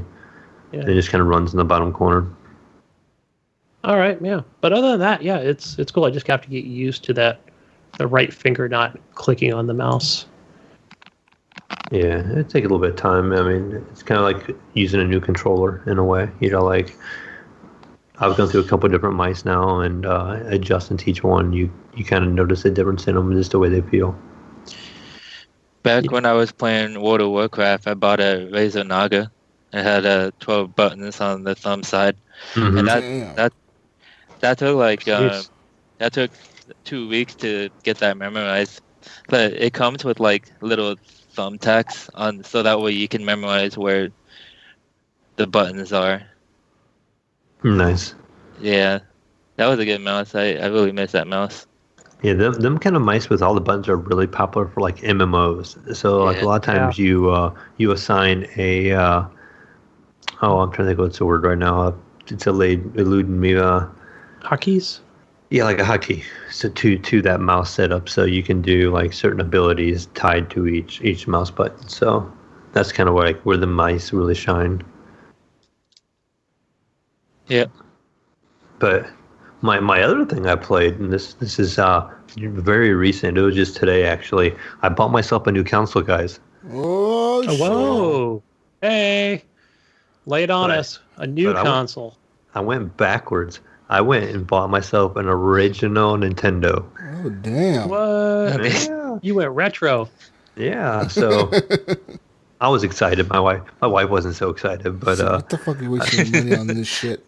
Why are you not buying a PlayStation? You should be bought an old console.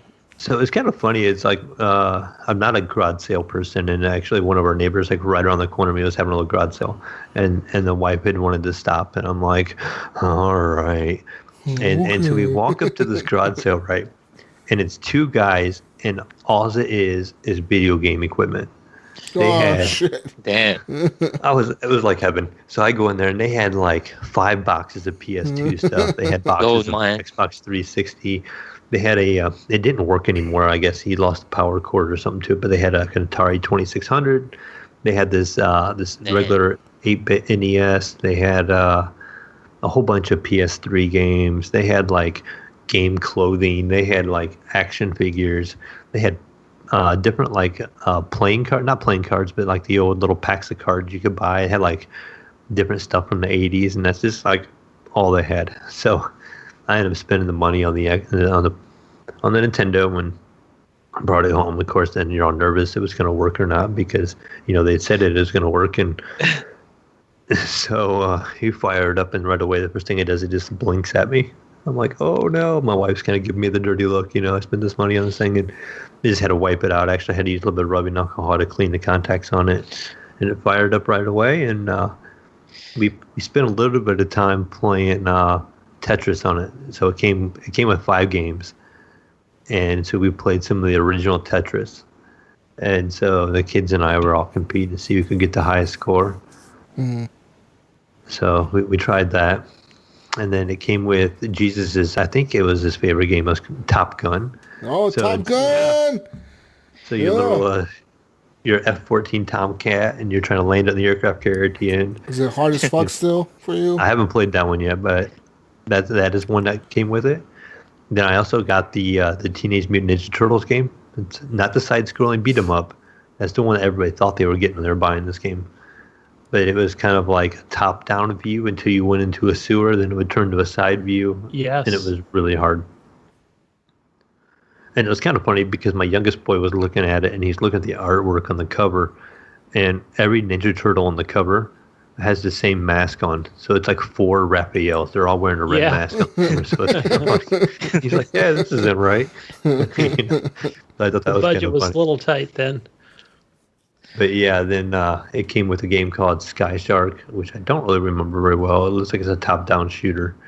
Like you're playing and you kind of top down. It reminds me of like Tiger Heli, if you remember what that is. Yep. And then one other game called Jackal. And that looked kind of like a Metal Gear ripoff in a way. So haven't had a chance to play any of those yet. It did come with a light gun also. So definitely I'm going to be ordering Duck Hunt and Mario Brothers here offline. Or that Duck Hunt. And we get some original Duck Hunt in with a light gun. So I'm looking forward to trying that. And then the other thing I thought was amazing is the controller. The controller is so small now. Like I'm like holding onto it, and I'm like, this thing is like my fingers are like each hand is like hitting the other hand, wrapping around this controller. I'm like feel like I'm gonna break it. It's so small now. And that thing is probably built like a tank, because everything back in the 80s is built like a tank. Now we know where the word gamepad came from, right? Like that was a true gamepad. And so, like, just holding the original Nintendo controller again, it just feels so small, but it feels pretty nice. Like the buttons feel really nice on it yet, and everything looks fun. I got some homework for you. Okay. I swear I thought I saw it in either the Gaming Outsider group or somewhere on probably Facebook where you can actually get the large controllers. I mean, they look exactly the same. They're just much larger for, like people like us, that they actually work on the original Nintendo. On the NES. Check it out. I remember, I don't know if you, Gunny, or any of you guys remember, they had like one that was like a fighter stick. They had like two big buttons, and they actually had like the arcade stick that would plug into the Nintendo. And I don't remember the name of it, but I remember it quite well. Yeah, I had one of those. Yep. I had one of those, and I also had one. I think it was like I think it was called like the Max. And instead of having a directional pad, you put your thumb on it, and it slid around. So it had like a little circle, and you just kind of slid your thumb instead of actually touching the D-pad. So it was almost like an early version of an analog stick. Atari controllers. Now it's. Yeah. I mean, I'm trying to think. Like, they had a little grooved area your thumb kind of sat in, and it slid, so it just kind of glided. So I remember the Atari ones where you just turned them. You'd sit in the palm of your hand, and like a Pong and stuff, you could turn.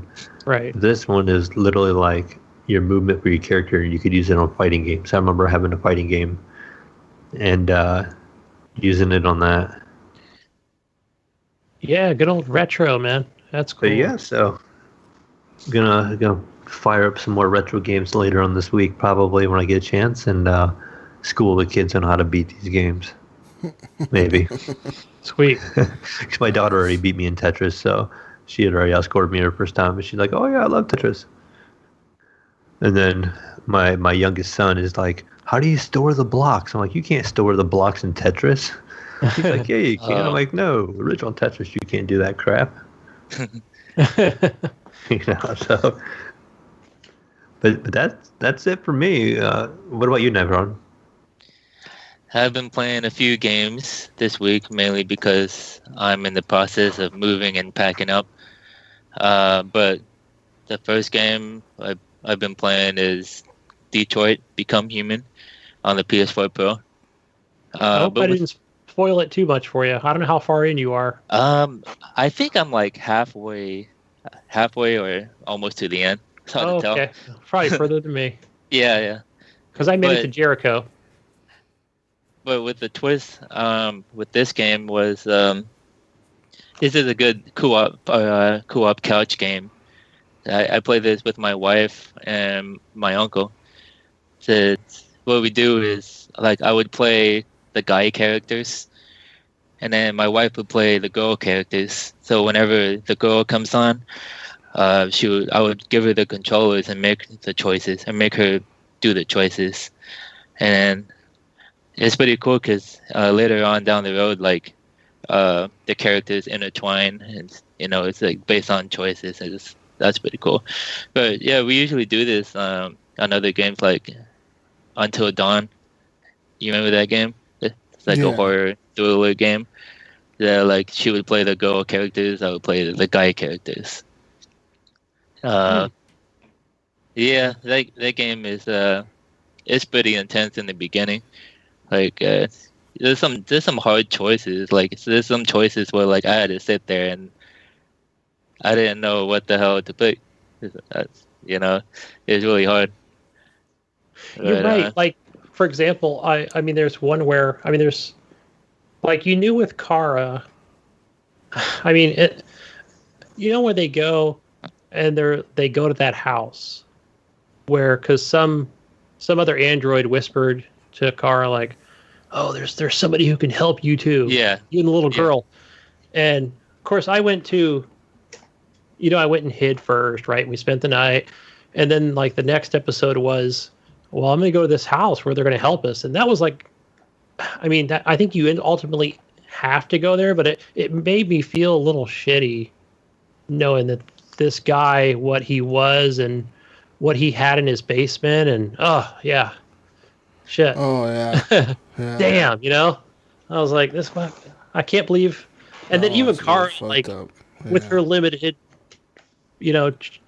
dialogue, was just like, yeah, that was kind of a bad move. We shouldn't have came here. But sorry, little girl. Yeah, that beginning part when you had to find shelter for the kid and yourself, and I feel like that part was like you had so many choices. There was like an abandoned house, an abandoned car, a motel, but then you can't get into a motel unless you have money. But you can get money by robbing a convenience store, and it's like, what should I do? Wait, see, there's the other thing where I had no idea. I just went to the car, but now I know I could have robbed somebody. See, there's so many other choices. Yeah, interesting choices that I could have chosen.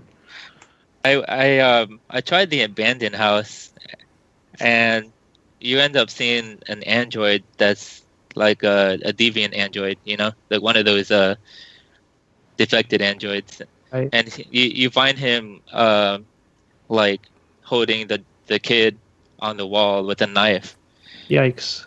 And it's like, but you find out later on he's friendly. It's like, oh, we don't mean no harm or anything like that.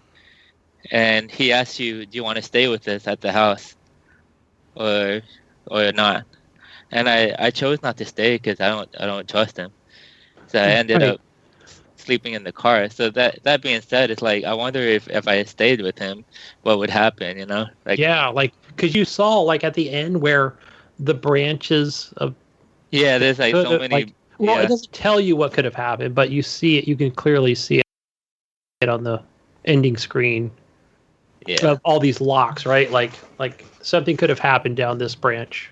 Mm-hmm. So. Yeah, I'm halfway through that game. Cool. So once my wife and I get together, we always play that game. Hop on. She would play Cara, and I would play the guys. Yeah. Nice. Sweet. After that game, I also play Borderlands 2 on PS4 Pro. Level 16 on that game now. Not buying it on there, Johnny. I'm sorry. What's that? I said I'm not buying it on there. I already got it on the PC and the Xbox. Yeah, I have it on the PC too. It looks nice on the PC. So every once in a while, I hop on the PC and play my characters on there. But thanks to you, it reminded me that I needed that new textures pack. Yeah. You got it looks crap. Yeah. Higher resolution and higher fidelity graphics. It looks nice. That reminded me that I played a little bit of that with Mech Mob this week. We were kind of sitting there bored one night. We can't really call it a night, and we actually jumped on because I know my son had played it quite a bit on my account, and he had a leveled up character. So we just jumped on. I ended up having like a level like 41 or 42 or something like that. So he got on with me, and he was like a level like 50 something on there. So he was one shot pretty much everything in my game. But that just kind of reminded me that we did kind of tinker around with that a little bit. I don't know if I'll get back into it or not, but we got to mess around with it. Yeah. I played a little bit of Destiny 2. Awesome. There's a Triumph like challenge or just basically Triumph, and basically I'm trying to get a T-shirt that you get for completing like set challenges. Yes.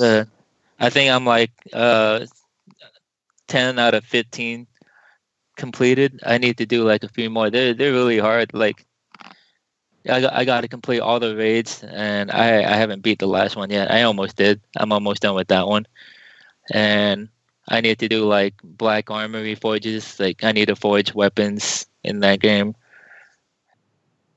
They did that back on Destiny 1, right? Where you could win the T-shirt? Yeah, I have. That was the Age of Triumph T-shirt. It's a blue one. It has like a logo on the side of your shirt, and it has your gamer tag. I usually wear this when I go to like fairs or Comic Cons or any cons, and I get recognized. Like, hey, you're wearing that shirt. It's like, Yes, hey, fan. yeah, like, hey, you play this game too much. Yeah, right. But yeah. But after those games, I went to Comic Con last night. I went to see a lot of panels there. So I got to see the Walking Dead panels. Yeah, I saw Norman Reedus, Denai, the black lady. Denai, who plays in Black Panther. Oh yes. Yeah. I forgot her name. She's got a difficult Yeah. last name. And there's a little girl actor. She plays as Judith in The Walking Dead. She was pretty cool. And the bad guy in The Walking Dead, the one who carries Negan? the bat. Yeah, Negan. Yeah. Yeah, he was there. And yeah, there was a Q&A section. The guy asked Negan if he was going to raid Area 51. And he said, "Yeah, he is. He's coming."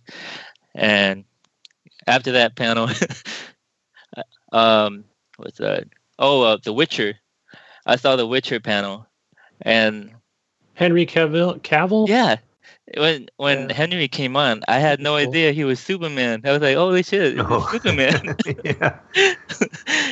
But I did watch that trailer a couple times today. It looks okay. They showed a lot of clips on the characters. Like they had like 4 actors on. I think 3 or 4 actors on, and one of them was Jennifer. The other one was help me out. I think it was like the lover of The Witcher or something like that. The queen. I'm not sure. Her name will come to me in a minute. Yeah, like they showed like each clip for each character. It's really cool. And they showed The Witcher fighting and his powers and stuff like that. Cool, man. Yeah, I canceled that Netflix like a month ago, or the wife did. But I think I might pick it back up here at the end of the month and just get it for a month. Because there's a couple shows I need to watch. Actually, more like 3. The Witcher being in my top 3. Oh, okay. So, yeah. You're doing the Amazon thing, so it's like, all right, we already pay for that, and that's already a really good app. Yeah. And gotta watch The Witcher. The next panel I saw was called The Dark Crystal. And I was very surprised one of the voice actors was Mark Hamill. And he came up, I was like, oh my God, on Twitter. Luke freaking Skywalker right in front of me. I got to see him in person. That was really honorable to see him. I think they gave him an award for something, like something lifetime voice acting. Yeah. And they got to give us like one whole episode of that show called The Dark Crystal, Age of Resistance. Yeah, he's doing that one and something else this year. You remember that, Gunny? You remember the original Dark Crystal? Was that on HBO? I don't remember where that is. The movie. Together. I mean, I'm just trying to remember the original movie. Yeah, I vaguely remember that movie, and I think I watched it on HBO years ago. Yeah, like I remember watching it as a kid. I thought it was kind of a creepy, like show, because they were all like puppet characters or whatever. The way they made the original movie and stuff, and I remember it being kind of dark when I was a kid. Going, wow, this game's like my dog, show. As a kid, I'm watching this thing. I'm going, this is what like a grown-up movie's like, at that age. Yeah, you guys might like this one. It's like in a style of Muppets. Like they have Muppet characters in there. Yeah, it's weird. Yes, I remember that. I vaguely remember that. I'd had to Google it to refresh my memory on it, but yeah. Yeah, and the last one is I saw Game of Thrones, the panels of Game of Thrones. Yeah, Bran Stark was there, Arya Stark, Varys. Daenerys? No, sadly she wasn't there. Oh, okay. Jaime Lannister. What's his name? So Davos and Grey Worm. All right, cool. Yeah, it was a Q&A session where like all spoilers. You can talk about like, what if, Did Brandon get booed out of there or what? No. I'm just thinking hardcore fans. I don't know. Yeah, he talked a lot in there because in the show, like, he sits down and not say anything. Yeah, right until the very end. The last episode, right? Yeah, and there was this one question that I thought that was funny. The host asked them, "What did you steal from the set?" Like, what was the one item that you stole from the set and took it home with you? I think the funniest one was Samuel Tarly, because he's a guy that's very good. Like, he doesn't really steal a lot of things. Like, he's afraid that he might get in trouble, and like, he's just like that in real life. And I think someone in the audience said, "You stole a baby." And he's like, "What? I didn't steal a baby." Yeah. Cool, man. Nice. Glad you had a good time over there. Did you see any games or anything like that over there? I saw the hot cosplayers. I saw Monster Hunter's Iceborne. Okay. I saw they were having like a demo playing down at the halls, and I saw Avengers. They had some. I saw. Okay, yeah, I did watch that IGN. Yeah, while you were there, I think I was watching part of the re-recorded. Yeah, that to me actually looked kind of decent. Actually, like, I had no one to play it, but then kind of watching the video that I seen, it looked actually kind of worth playing. But it's still early. Yeah, it is. But yeah, that's my week. Hopefully, once I get my play started, then I get more games played in. More on the PC side too. Nice. Got to spread it out, Deep man. Rock. Some Deep Rock. Some Apex Legends. Man, I want to play both of those games. Yeah, I need to get on that too because I haven't played. We have another listener playing Deep Rock. Keddy is on. He's actually playing Deep Rock the other night.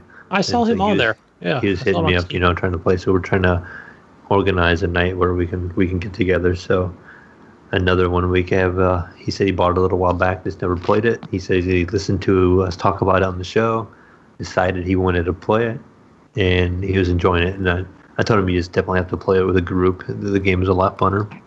Yeah, or hit more me up, fun. Sorry. Saturday, Sunday, or even Monday if you're off. We did have I had a run the other night with Ghost Nico. I guess I did play it the one night, and this is before we played Apex. We played 3 rounds and lost all 3. So the first time we jump in, it was like we had to go kill 2 bugs, and we were playing off his server, and so I'm like, just put it on level 3, we can handle it, So we go in, and no, actually it might have been, it was level 3, and we go in, and it was one of those like Titan Juggernaut type things you had to kill, and that thing just wiped us out like really, really fast. Like, we didn't stand a chance, just 2 of us. And so we respawned the game, and we're like, all right, let's do an easy mission, right? So we cut it back to hazard level 2. We jump back in, and something happened where we both died. We're like, are you kidding me? Like, is this the way the night's gonna go? Like, all right, we got one more. It's getting late. So we jump in this 3rd round, and we just do the simple. You got to get like, was it like 200 Morkite? We're like, really simple skill level, like hazard 2 again. There's like a 2 on the complexity of the maze of the map, and Ghost and I spent probably 45 minutes trying to find a new spot on this map. We could not find it. We were backtracking. We were going around in circles, seeing all of our old flares laying around, and we ran out of ammo. We went through multiple waves. Like, neither one of us had any ammo. We're using pickaxes to fight the whole waves off, and we couldn't find enough nitro. We were like 9 nitro short to get a resupply. So we needed Jesus to come in and stream for us, so we could have gave ourselves some nitro. Yeah. But he wasn't around, and so I was using the engineer, I think.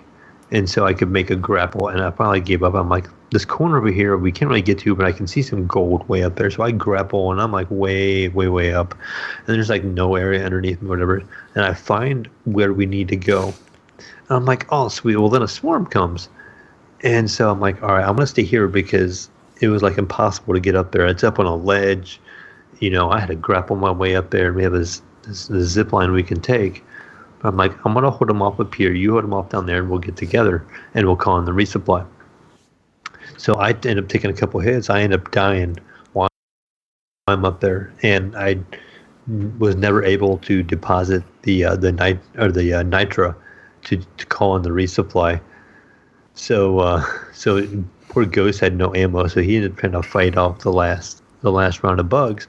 But they were all flying insects, so like he had to wait for them to come down low enough so he could pickaxe them, because again we had no ammo, and we end up dying because we couldn't get the nitra deposited in, so he could call a resupply. So like we were over 3 rounds. And that's when we decided to go play Apex. We're like, let's go play some Apex, because obviously it's not going well for us tonight. So that was like the craziest time in that game I've had so far, of like just backtracking, and we did circle upon circle upon circle trying to find this area, and we only had like 30 more kite out of the 200 we needed to find. Like we could not find this way out, and it just took us forever. We were looking at the map and literally going up and down. We went back to the beginning and retraced our steps all the way through the game. Still nothing. We could not find it for the life of us.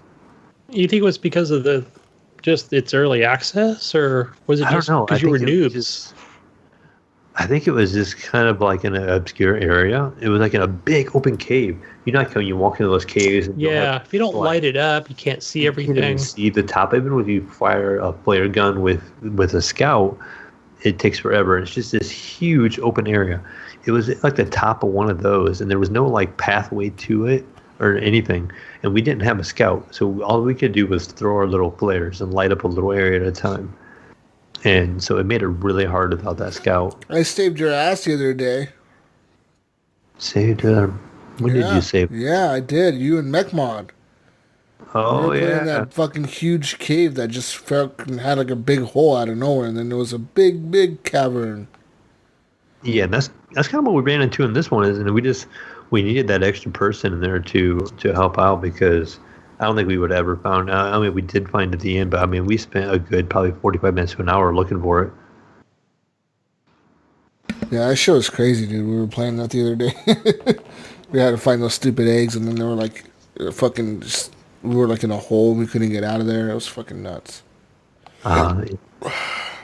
Good stuff. So really, Mayo, like just playing with 2 people, it's probably good to learn the controls, the abilities, maybe things like that. Well, it is not really hard. Not exactly a team thing with 2 people where you need at least 3, right?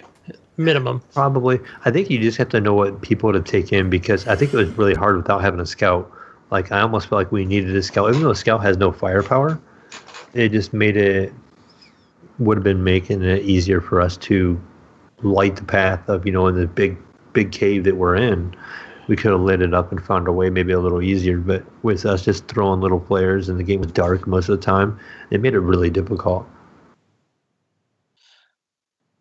So I would suggest using a scout at least at all times, but I don't know yet. The one question I have overall of Deep Rock Galactic is, what is that little disc for? There's a little disc. I don't know what it's for. Where at? Like, what do you mean? You throw it out and it shows a little dwarf. Oh, that's it's a trap. So basically you throw it out and the bugs will go after that trap. It's like a little holographic image that will draw the enemies toward it. Does it blow up or something? No, it just draws them out there and you can shoot them. It gets them off of you. I think the last time I played with you, I hit my grenade button and that thing showed up. Yeah. So yeah, it's just a decoy. That's what what a ghost. Yeah, because I accidentally pressed it, and I was like, "Why am I standing over there by Ghost?" Yeah, that's what it was. Yeah, I'm done with my games and stuff. Right. Comic-Con. Cool stuff. Comic-Con 2019. Yep. Cool San Diego. Shit.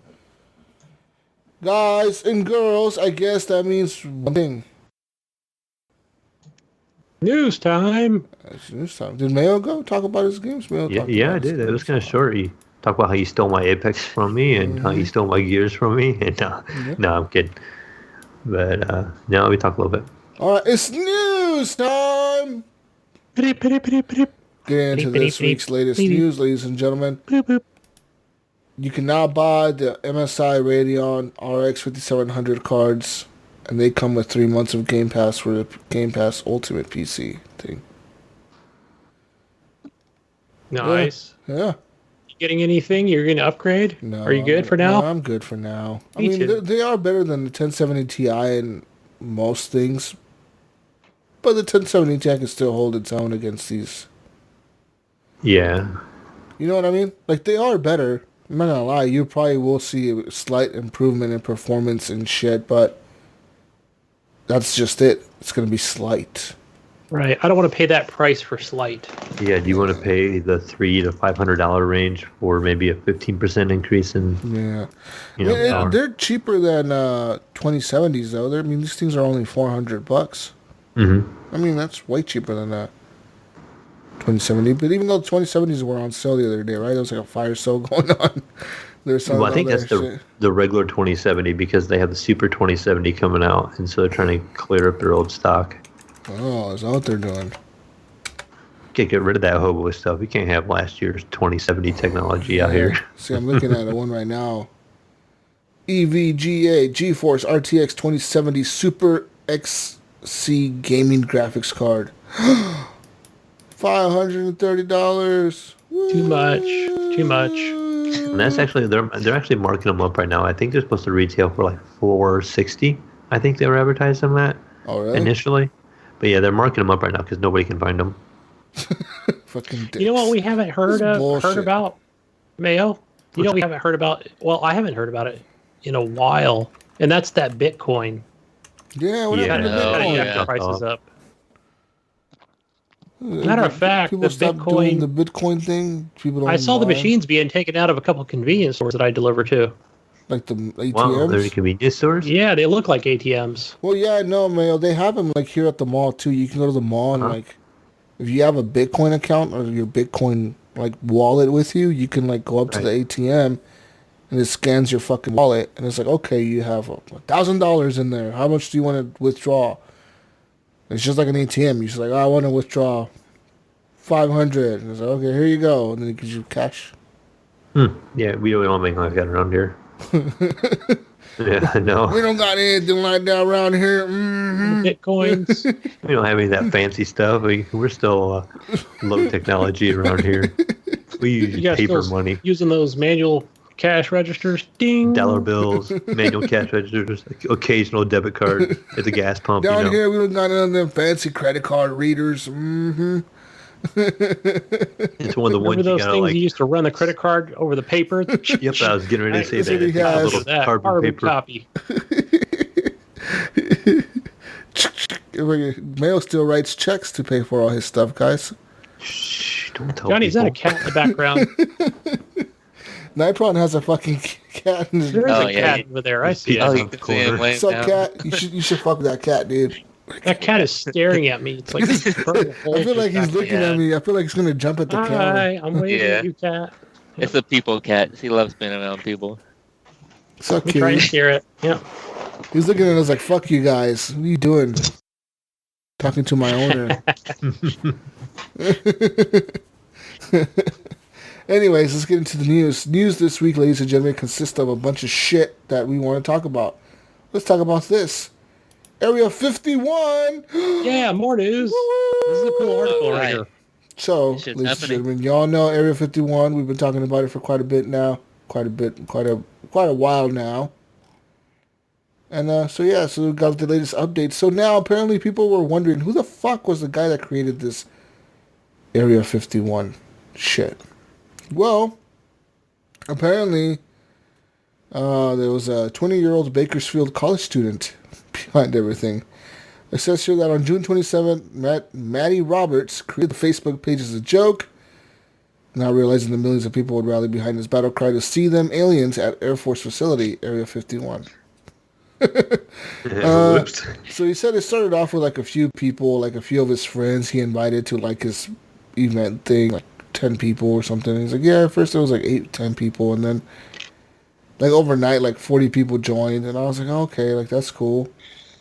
And next thing you know, like thousands of people started joining. Yeah. Could you imagine waking up in the morning and you go look at your little Facebook account and all of a sudden you got like 5 million people in there? And it's only been less than 30 days. And how many people are, I mean, if you just count all the groups together, 2 million.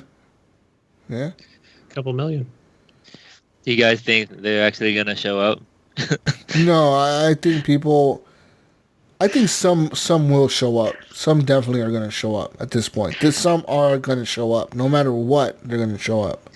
That's a lot of people. 2 million. But not 2 million. But not 2 million. There's no way. If there was 2 million people showing up, it would be fucking insane, dude.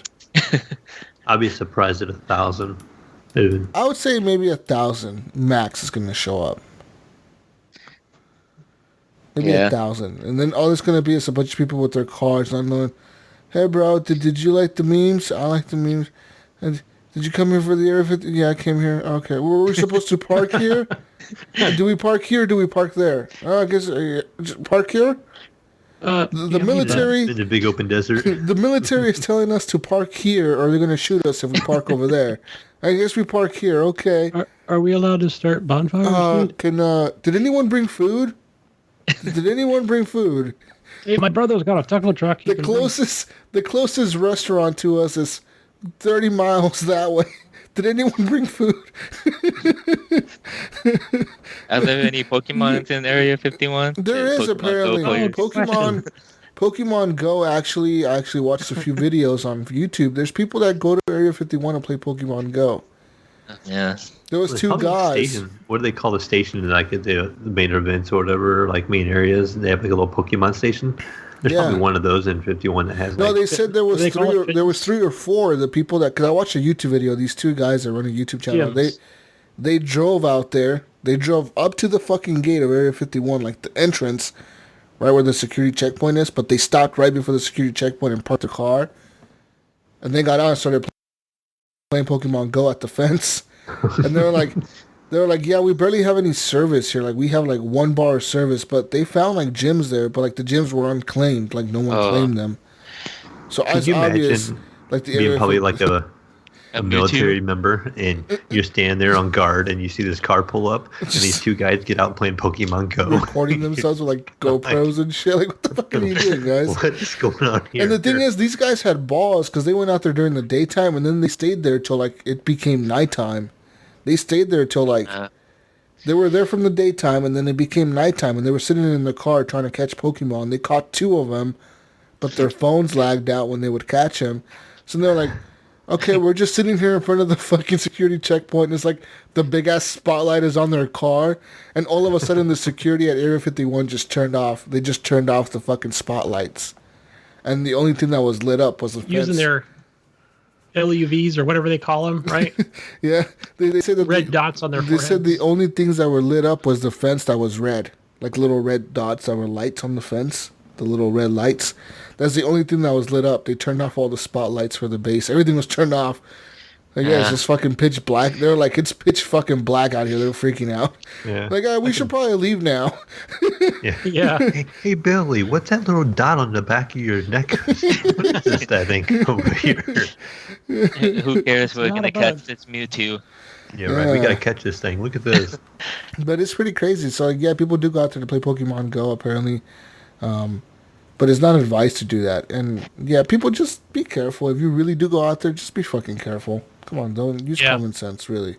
Hey, going through this article, Jesus, it said, Roberts said he's been in contact with motels near the Area 51. They're all sold out. Who said they've already booked for the event's dates, and he's kind of worried a few diehard extremists he hears from.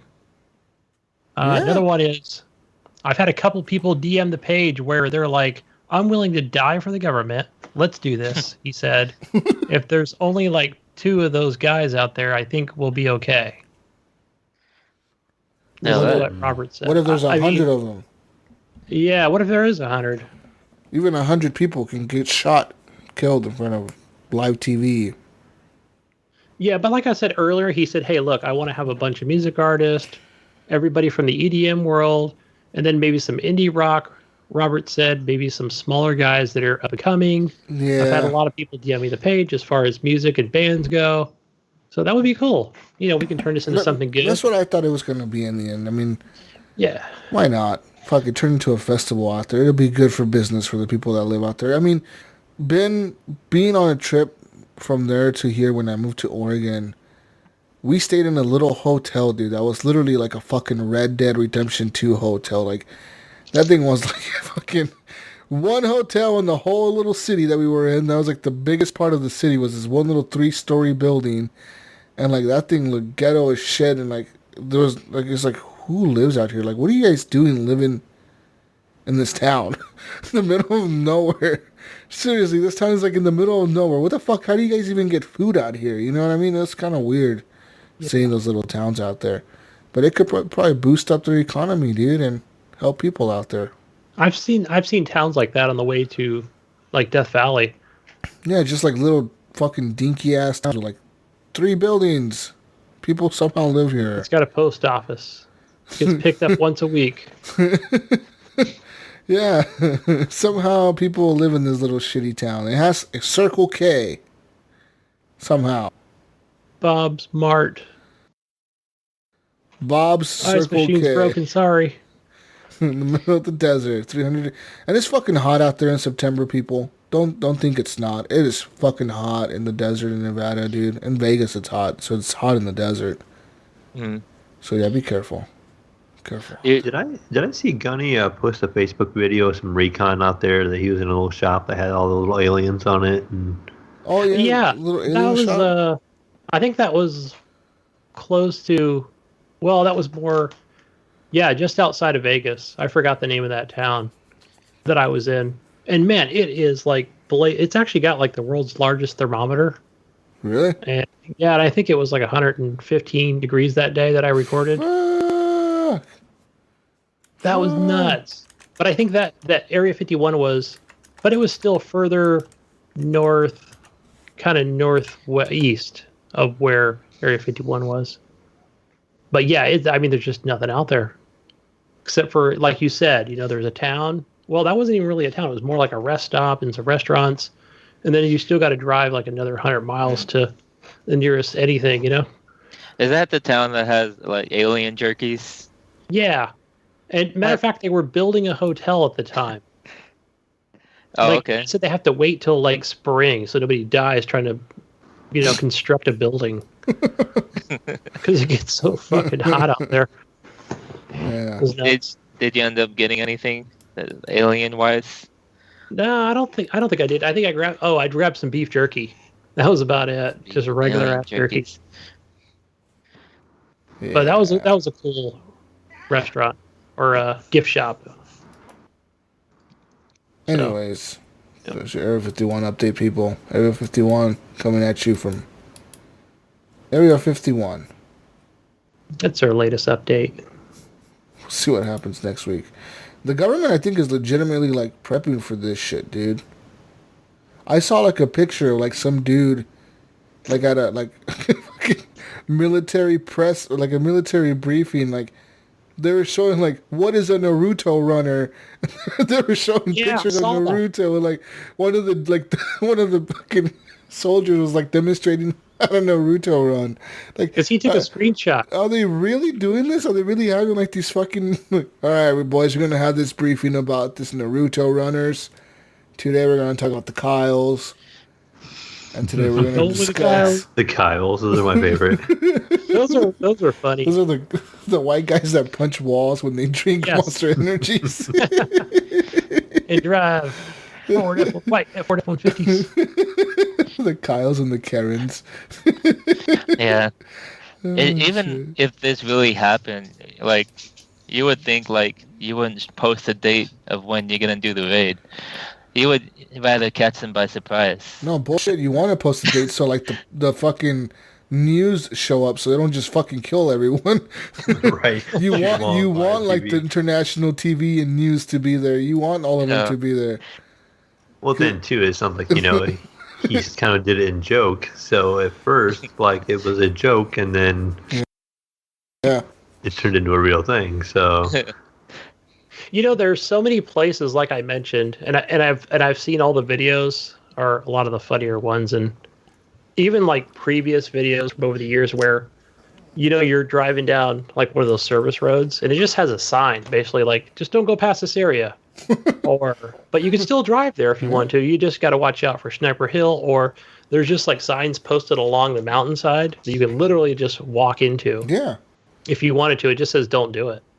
So, like I said, I can see how them getting prepared, like as far as, laying down barbed wires and setting up turrets. And I'm sure they're probably like going to have like fucking soldiers out there in fucking tanks and shit driving around the fucking desert in fucking Humvees and shit. Hey, motherfuckers, you go past that line, we can arrest you. And if you don't want to get arrested, then we can just gonna shoot tear gas at you till you stop running. And there's going to be a B-52 just making circles right doing recon. Big circles. Big ones, right? They don't need a B-52 Gunny. They have UAV drones. They just fucking have a unmanned fucking drone flying around in circles. But yeah. Anyways, guys and girls, let's talk about The Witcher. The first trailer for The Witcher on Netflix has arrived. Geralt of Rivia is in this trailer. Are you excited, Mayo, for The Witcher on Netflix? I don't know. Like, honestly, I never really played much of The Witcher. Like, I know it's a beloved game by everybody. Same time. 1, 2, 3. I know, right? Shocker. Oh my God! How dare you? We're this awesome we're RPG. Kicking you off the show now, Mayo. Mayo's tenure is over. Wait, hold on. Is this because they had an enhanced edition on Xbox? What's going on, Mayo? What's going on here? No, the funny thing is, I never actually purchased it, and then like a couple times I would think about picking it up when it's on sale, and then I was like, all my friends were like, "Oh yeah, I sunk like 100 hours into that game," and then another friend would be like, "Oh, I sunk 100 hours into that game. This game is so great." I'm like, you know what? I don't have 100 hours to sink into this game right now. So I'm just gonna kind of wait, and then I just kind of never ended up picking it up, and then like I have access to it now off of Gunny's account and another friend's account, and I still I launched it, and I did the little tutorial part with the little girl where you do the fighting part of it, and I stopped, and then I never went back to it. So, I think even if you get the first 10 hours out of this game, just the first 10, I think it's even worth it. Because you're just following through like story stuff, and there's a little bit of a grind. Not much. I don't think you need to do much of that. What's funny is I never played The Witcher 3, but I played a little bit of the first Witcher. Have you guys ever played that one? No, I played 2, the enhanced edition. One. Yeah, the first one was bad. The controls were just horrible. Well, I know they're completely different. I know they fixed it in 3, and I know all that, but it's really funny if you were to go back and play the first one. 3 is not fixed. It's not fixed. Those controls still suck ass. So, Gunny, did you play? You tried on your PC with the Hairworks and all that on? I think I you know what? Matter of fact, I installed that mod, but I didn't get a real chance to try out and see the difference. That's what I was doing this past Monday. A punishing game, actually. If you turn it all the way up on Ultra and you run with Hairworks and everything on, it's going to make your GPU crawl. You're going to be running like 30 FPS. It's crazy. You know what? Maybe there was an old Witcher 3. All right, because there was a couple mods that were not compatible and it wouldn't launch the game. So, and it might have been Hairworks. Yeah, that's actually just an in-game menu. It's not even a mod. It's something NVIDIA created for it, and yeah, you turn that on and stuff through the options, I think, and then it will literally, it's like RTX nowadays, so like it just really drops your frame rate a lot. Because they even had those options on Xbox, if I remember. But I was referring more to the mods, like the extra enhanced hair edition. And I don't think it's actually your GPU. I think it's more your CPU actually turned into, because it's like the Hairworks mod, or not mod. You got me saying mod now. The hair mode is literally it's so individual fibers. So the computer's trying to control the movement of each one, and so your CPU is like trying to control all that. And right. They got that shit in motherfucking Tomb Raider. Yeah. Yeah, Laura's hair. Running with the hair on. Run with your hair on. I don't care about Witcher anymore. I stopped talking about Witcher, guys. No one cares. No one cares.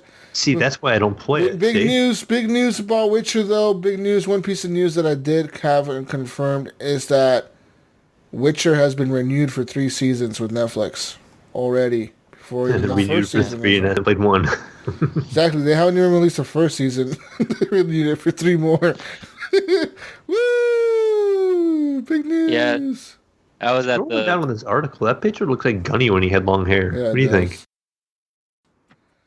That looks exactly I was at the panel for Witchers at Comic-Con.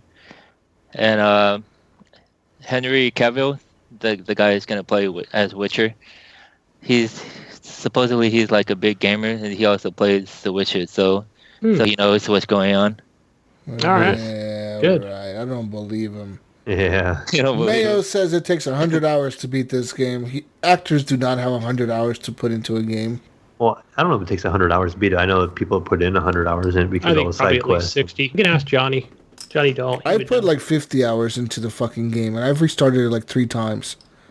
And how close do you beat it? Actually, I don't even know how close I am to beating it. I did get pretty far into it, though. Like, I've got like a lot of the main story is like done in my game. I actually even got into the DLC, which is the Blood and Wine expansion or whatever.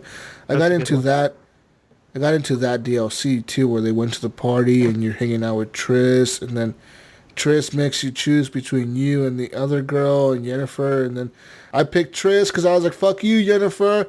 I know you're like, we're cool and on, we fucking, it's cool, but like, I can't be with you. You're friend zone, motherfucker.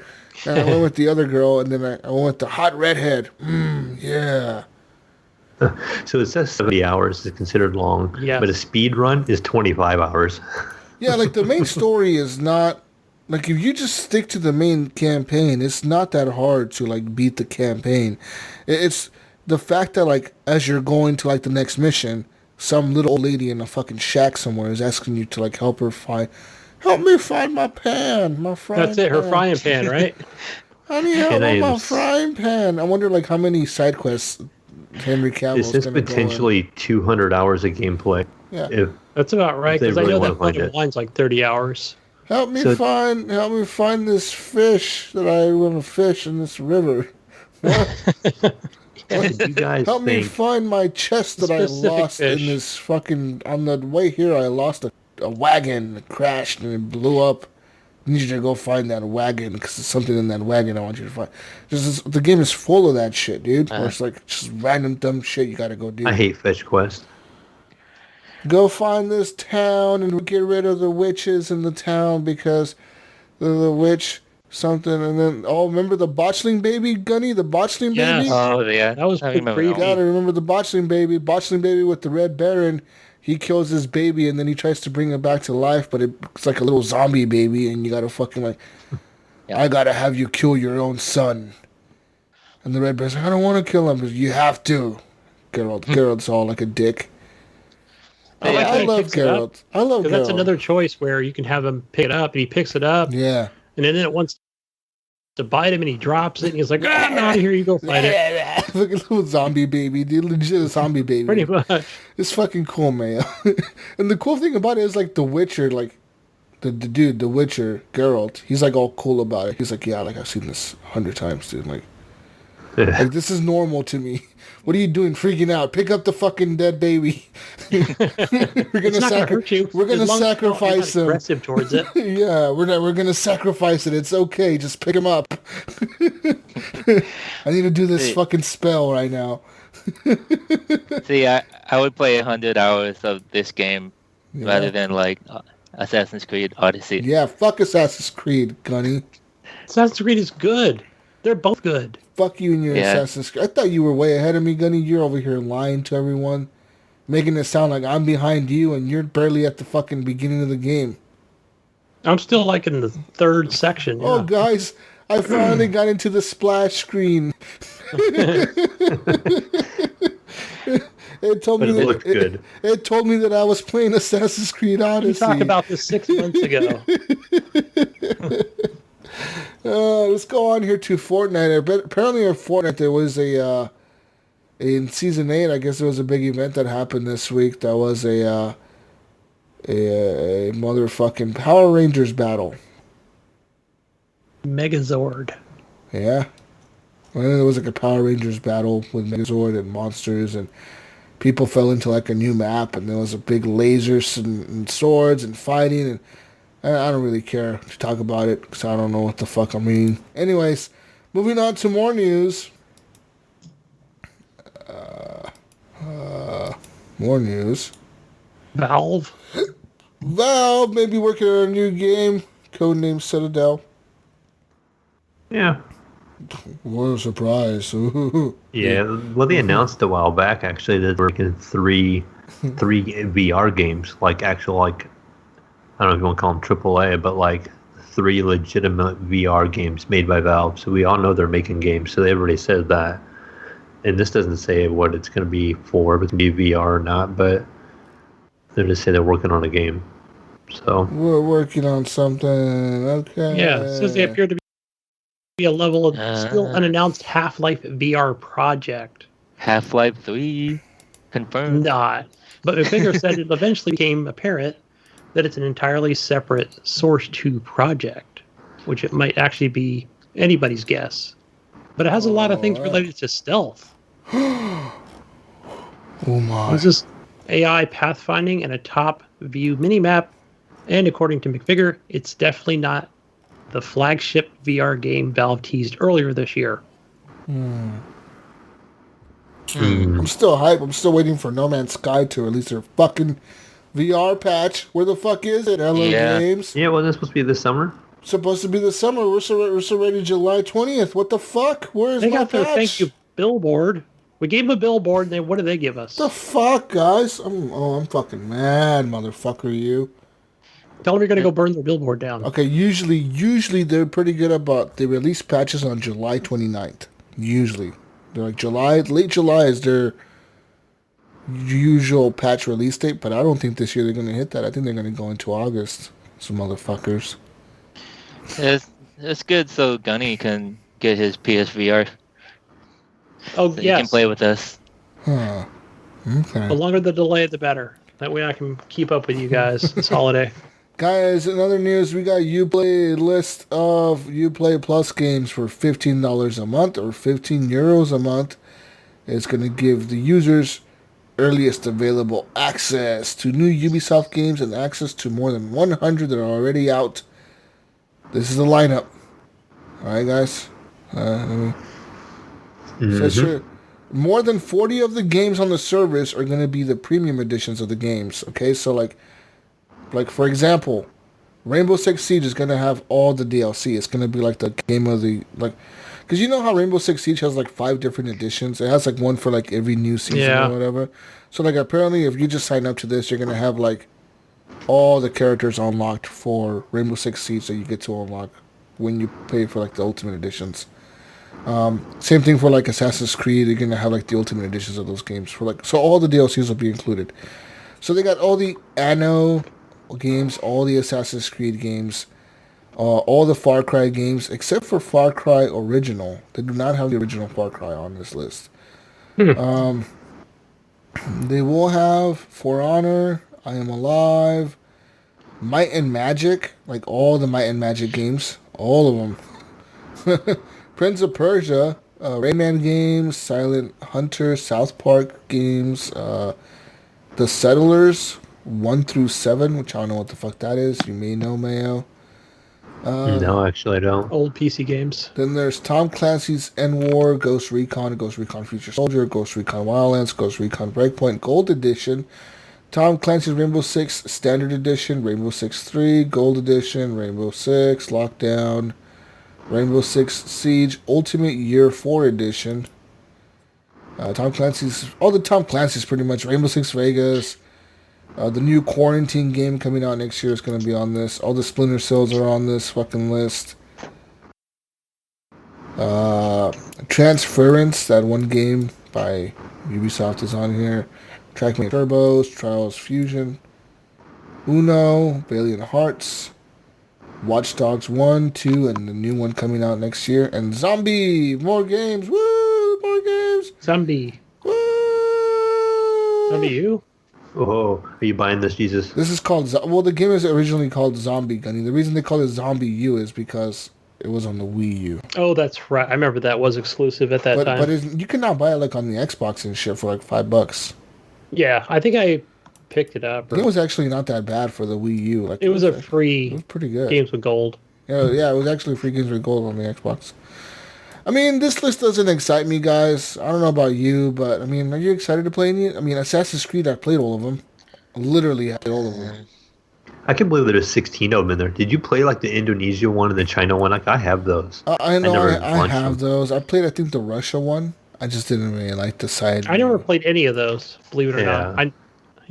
But I like as far as like Assassin's Creed 1, 2, and 3, and like Brotherhood and Liberation and all those, I played all of those, dude. Literally, like all these games I've played.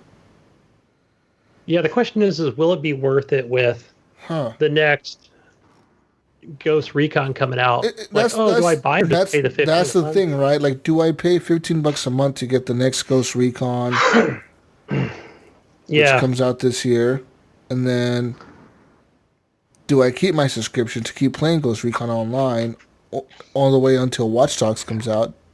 You know, there's also the new Rainbow Six, that zombie game coming out next year, that Breakout or whatever the fuck it's called. Lockdown. Heard about it. What's it called? What the fuck is that called again? The Watch Dogs? Quarantine. Tom Clancy's Rainbow Six Quarantine. That zombie game coming out. Okay. I didn't know about this one. Why do you not know about this? It was shown at E3. It was the one that because I missed E3. They literally have most of it. They literally have the characters from Rainbow Six Siege, and you're playing a zombie apocalypse as a character. Oh, was this like part of that whole? Part of that mode that we played in Siege? Yeah, like it kind of became part of that? Okay. They've taken that mode and made it into a whole new game. Okay. Like I said they would when they did the test. I was like, this is going to be a fucking game. They're testing us, motherfuckers. We're guinea pigs, and it sure as hell looked like we were because they completely just said, we're going to make it a new game and sell it for $60. Yeah, we don't have enough zombie games. Is that worth it for me? I don't know if it's worth it, man, to buy this or to just buy the games on sale. Yeah, that's the thing. Yeah, I don't. Yeah, it's a hard one because like I know I bought Wildlands, and a friend of mine intended on playing it, and I definitely don't think I got my money worth out of it because I bet we only put like an hour in it together, and I never touched it after that. I bought Wildlands not that long ago, like a month ago, for like $5. Yeah, I think that's what I picked it up on. And have you played it yet? I played a little bit of it on the PC. It's actually really good on the PC. It looks it actually is really good, and it plays well. I don't know, it never. I don't know if it's because it's on the Uplay store, and it's kind of distant from all my other stuff. I have to go through and purposely go to Uplay. Or like if I'm on Steam, I might just kind of scan through Steam and just like, I'm going to play this today. Uplay games are kind of like on their own launcher, so they're kind of out there, and I have to mentally make that choice to go to Uplay and see what they have to play. Yeah, because I always forget I've got on a whim. We've got our Division 2 over there. Yeah. So I have to remind myself to go over there and hit the update and play it. That game is dead as fuck for me. Fuck Division 2. I've moved on with my life. Wildlands is having a last update, and it's going to feature Battle Royale. Yes, Battle Royale mode. So I'm definitely going to get into that one. Possibly getting the Uplay Plus thing for that. Yeah, I mean, you could always try it that way, because if you don't like it, you know what game I'm going to play with this? I'm going to play that Ghost Recon. That Rainbow Six Quarantine. And I'm going to play... I'm going to play Watch Dogs like this. And the new Ghost Recon. Fuck, I'll play all of them like this. I don't know. I just might make this straight up purchases. It's just I don't want another need another. I could pay $15 for Ghost Recon Breakpoint to sign up for this service. Get the gold edition. Play it. Play for a month and be then done stop. with it. Yeah, I don't need another sub though. But then again, like you said, I could pay the 15. But then again, it's the gold edition, so you gotta take that in consideration. It's not the regular Hobo edition for $60. It's the edition that's like $100. Yeah. So you know what I mean? That's quite a bit of months you got to be subscribed to, like, meet that cost. Okay. Whatever. Anyways, moving on now to more news. Apparently in City Skylines, somebody decided to make a calculator, and it's powered by human shit. Yeah, I love this, man. This is my jam right here. I got to make this mod. Not this mod, but I got to get a calculator running up. We're gonna see Gunny on Nothing But City Skylines in next week, Jesus, and we're like, "What are you doing over there?" He's like, "Building a calculator."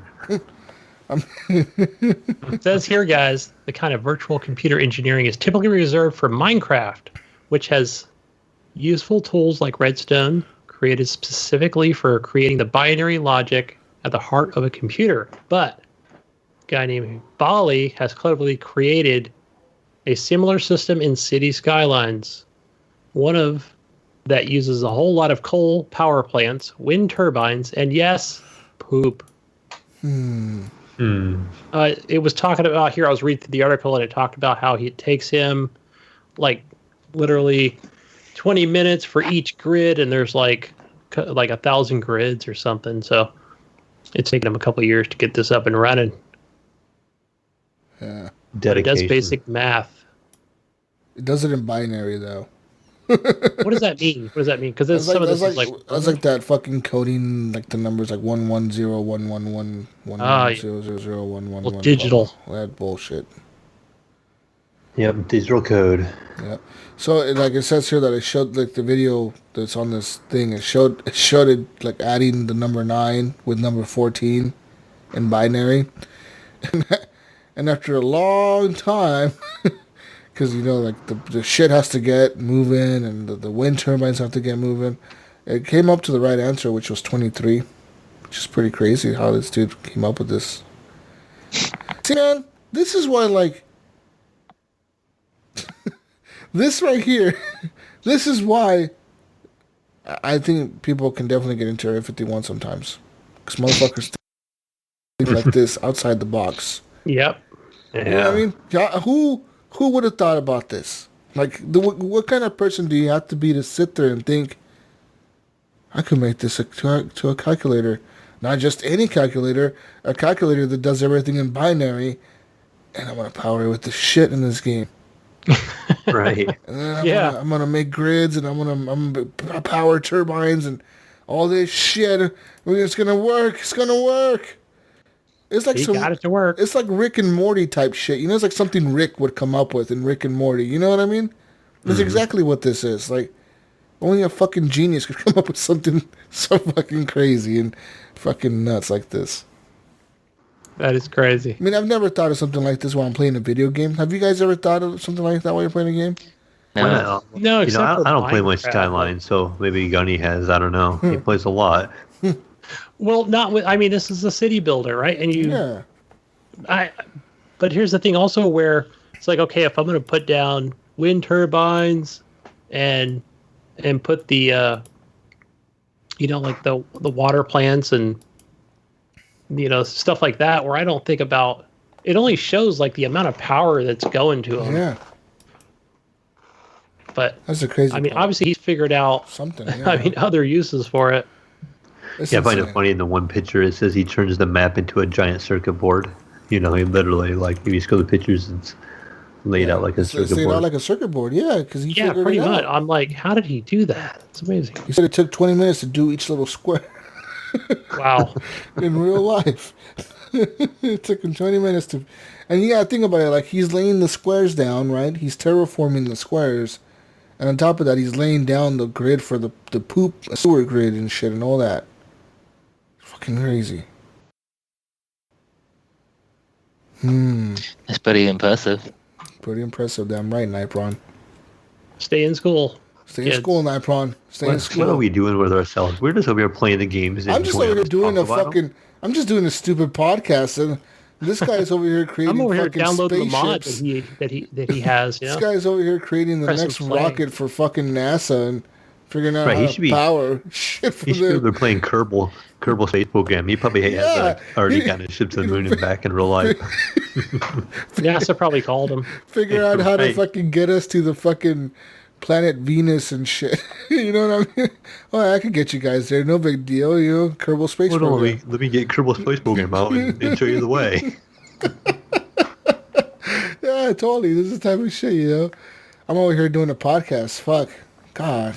I don't know what I'm doing myself. Makes me feel real smart, doesn't it? I know, right, man. Don't laugh at us, you listener. You're just listening to us, you motherfucker, you. Yeah, what are you doing with your life, huh? Listen to us. It's like, watch that guy be one of the listeners. It's like, fuck. Right. One of the listeners, what are you guys talking about? We get a community question next week on how to improve his calculator. Hey guys, how do I make changes to my calculator? Anyways, guys, in other news, Days Gone is now the 7th best-selling game of 2019 in the United States. That is pretty crazy. As much shit as people gave this game and, you know, said that it was bad, it didn't meet whatever, you know. Is that of this year? Yep. 7th best-selling game of the year. Whoa. Wow. I got a feeling a lot of them are going to be PlayStation games. They didn't seem... There's more PlayStation users out there, and it's just their single player games are just dominant. You know, that I have a feeling that I bet probably the first 7 of those 7 are probably all PlayStation games. Oh, well, yeah, let me tell you here. Crash Team Racing, Nitro Fueled is number 1. What? Are you kidding me? Marvel Spider-Man, number 2. That's crazy for this year that it sold the second best out of this year. That's kind of crazy. It came out last year. Mortal Kombat 11 is number 3, Mayo. Oh, yeah. Days Gone is at number 4 now. Number 5 is MLB 19 The Show, which is another PlayStation exclusive. GTA 5. Who the fuck is buying? Never quits. Who the fuck is buying copies of GTA 5 these days? Jesus. Well, I just bought it this week. Same here. I guess like 2 weeks ago. Yeah, we bought it. It's still selling. Minecraft, number 7. Call of Duty Black Ops 4, number 8. NBA 2K19, number 9. And Red Dead Redemption 2 hanging on there, number 10. There's a couple cross-play games in there, and an Xbox exclusive in there toward the end. Xbox exclusive? Oh, no, I take it back. I forgot. It's not exclusive, is it? I was thinking Red Dead's exclusive, but it's not. No, it's not. That's a PlayStation game, too. Yeah, they even have, didn't they get it early? I guess you can say Minecraft is making money for Xbox since it's owned by Microsoft. It's everywhere, so. Yeah. But it's not an exclusive. Yeah, that's everywhere, so. Yeah. Oh, and everything. Everywhere. Yeah. God of War 2018 is still hanging out at number 20 on the list, guys. Not bad. Oh my. Yeah. That's fucking crazy though that this game is up there. Number fucking 4. Damn. So I wonder what's the best selling PC game. Oh wait, that was the best selling game of June. I'm gonna look at the year so far. So the year, I want you guys to think what's the number 1 game this year so far? Grand Theft Auto. No, you're wrong. No. I'll give you a hint. Red Dead Redemption. It's very deadly.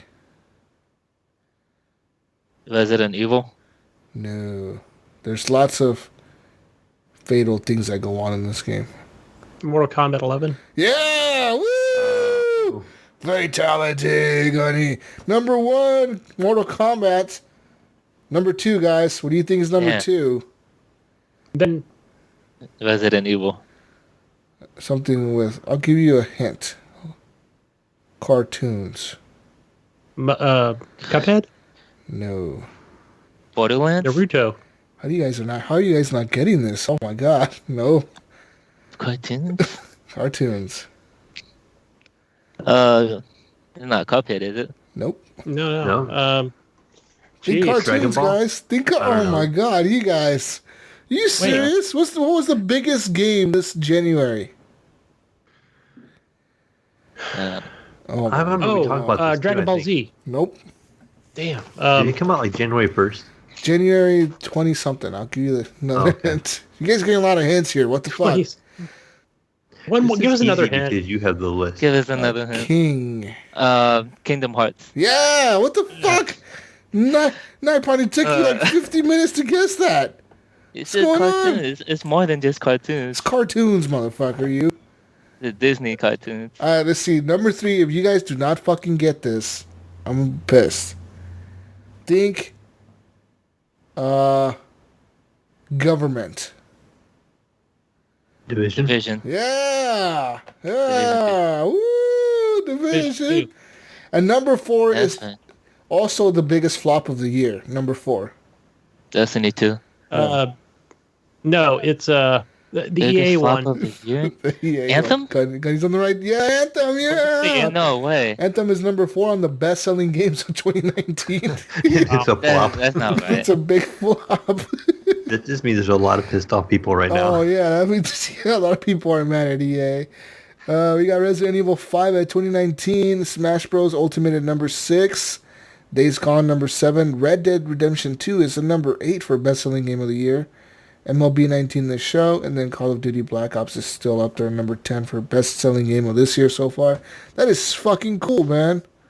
That Red Dead is up there. But it's crazy that Mortal Kombat is number 1 best-selling game this year. That thing must have sold so many copies, dude.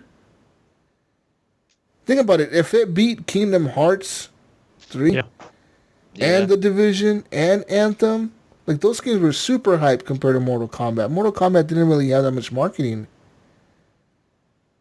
People must there was a love lot that of hype around it, but people must love that.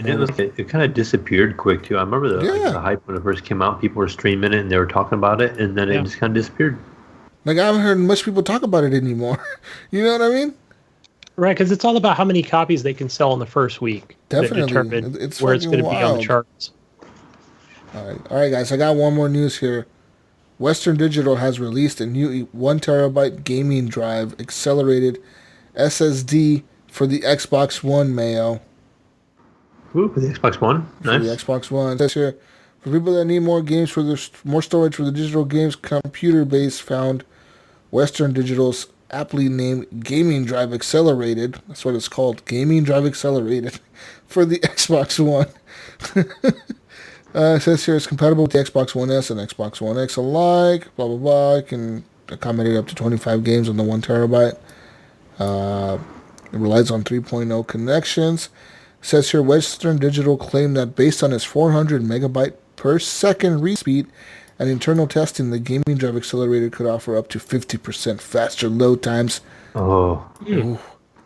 That's amazing when they say 50% more load times, because 400 megabyte is still really low when I hear that in my mind. Because the regular SSD on the PC is 500. Oh, shit. Okay.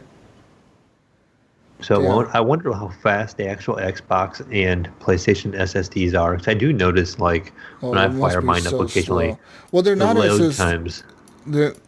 Oh, yeah, you're right. They are SSDs. Wait, no, they're not solid-state drives inside the Xbox One X. Oh, yeah, I don't know if they are or not. No, they're just regular hard drives. But yeah, they're so slow. I think they're the 7200 RPM ones or whatever, right? Yeah. Right, Gunny? Right, Gunny? Yeah, correct. You are correct, sir. I need one for my PS4. Gunny, it's you can just... compatible all right, Gunny, I can give you pro tips. You want a pro tip for your PS4? Give me one. Go buy an SSD, right? Mm-hmm. Rip it out of the case when you get it in your house. Rip it off the case. Or buy one without a case. Fuck it. Buy an internal one. Rip open your PS4 Pro, which is, you don't really have to do much. You literally slide off the top and it pops off. If you just put pressure on it, it slides back and you pop it off. And you can see your disk drive. And you see a little screw there. The little screw has like a... It'll have the PlayStation like controller buttons on there. It'll say like square, circle, triangle, X on there. And you use like a Phillips head screw, like a cross screwdriver or whatever. You pop it off. One screw. You unhook the drive. Hook the new drive in. Make sure you have your PlayStation software like on a USB stick. Like the PlayStation software from like the website. You can nail it onto like a 2 gigabyte USB stick or something. When you turn on the PS4, it's not going to do anything. You got to plug in the USB stick, then turn it on. Then it'll say, PC is reading the USB stick or something, fucking some shit. And it'll upload the fucking PlayStation hardware onto it. Now you have an SSD in your PS4 Pro. You can do that? Yeah, totally. It fucking works. It runs your games faster, too. After he did all that PC fixing back in the day, he's like a master builder over there now, so he can... PS4 tells you, like, they actually encourage you to do it, because, like, they know you're going to do it. So they even, like, marked... That's why they even marked the screw with, like, special button symbols on it, so you know which one to remove. It's literally like a one screw thing, dude. Like, you just pull off one screw, and it's literally like plugging in a hard drive on your PC. You just unplug the fucking thing, plug one in, and you got to make sure you have the USB thing on a fucking your files on a USB stick for the PlayStation software. I've got several of those. Yeah, man. There you go, Gunny. Sweet. Fucking dude, rip out the SSD in your PC and just use it for your PlayStation. You don't need that shit on your PC, dude. Yeah. No, that's where I keep some of my top games. Just rip it out of there, Gunny. My Windows is. You're gonna get rid of your PC anyways. Your PS4. I like when I fire up my PC. It like loads up in 7 seconds. Yeah, that's pretty dope. Anyways, another news. Last piece of news I have here for you fellas. Consoles are not selling because the next gen is coming. That is a headline for this article here. It says here, sales of the current generation consoles are starting to drop dramatically, most likely because the next generation is on the horizon. While we won't see any new consoles until next year, it appears consumers are already starting to save their money in anticipation. The only exception to this is the Switch. Mm-hmm. Xbox hardware revenue declined 48% after E3. Wow. Primarily due to a decrease in volume of consoles sold. And yeah. So that means in Japan they went from selling like 3 Xboxes a month to like 1. Yeah. We now sell 1 Xbox a month in Japan. Yeah. That's fucking crazy, man. Yeah. So I mean, I think it's gonna happen. I think Stadia has a good factor in this as well. You think so? Good point. You think so? Yeah, I think so. Because could people just be like done with consoles? I don't want to hook up a console to my TV anymore. I just want to play games. Yeah. Well, I think I feel that way. In my situation, like you guys are like, hey, buy a PlayStation. I feel like it's just kind of late. Like it's it's at the end of its life cycle. I know there's a new one coming right around the corner. Why buy one? I can just be patient and wait for the next one to come out and spend my money there. Because you can spend your money now and then, Mayo. Well, that's twice as much money then. You trade in your PS4. You trade in your PS4 for it. It'll cut the cost of your next console. Right, but if I take it to GameStop, they're gonna give me like $50 for it. Maybe $100 for it, but it's okay. Okay, give me $100. It's better than nothing. Yeah, Mayo. What the fuck? You want me to give you full value for your console? How dare you? No wonder companies are going out of business because you people. maybe when it gets to be what is the Nintendo now? It came out in 85, so that's what 15 and 17. So like maybe when it gets to be 32 years old, I'll buy it as a retro system. Oh, okay. It'll be a good system by then. Anyways, that's all we have for news, guys and girls. Oh yeah, that kind of news week. That's kind of news. The kind of news we have this week is very tiring for me. I mean, fall asleep over. Nothing very interesting. Contagious. Yeah. All right. So I think we got some community questions. Oh, we've only got a couple here. Community questions. Woo! See anybody else here besides Brian has any questions? But read off the first 2 from Brian, and that is.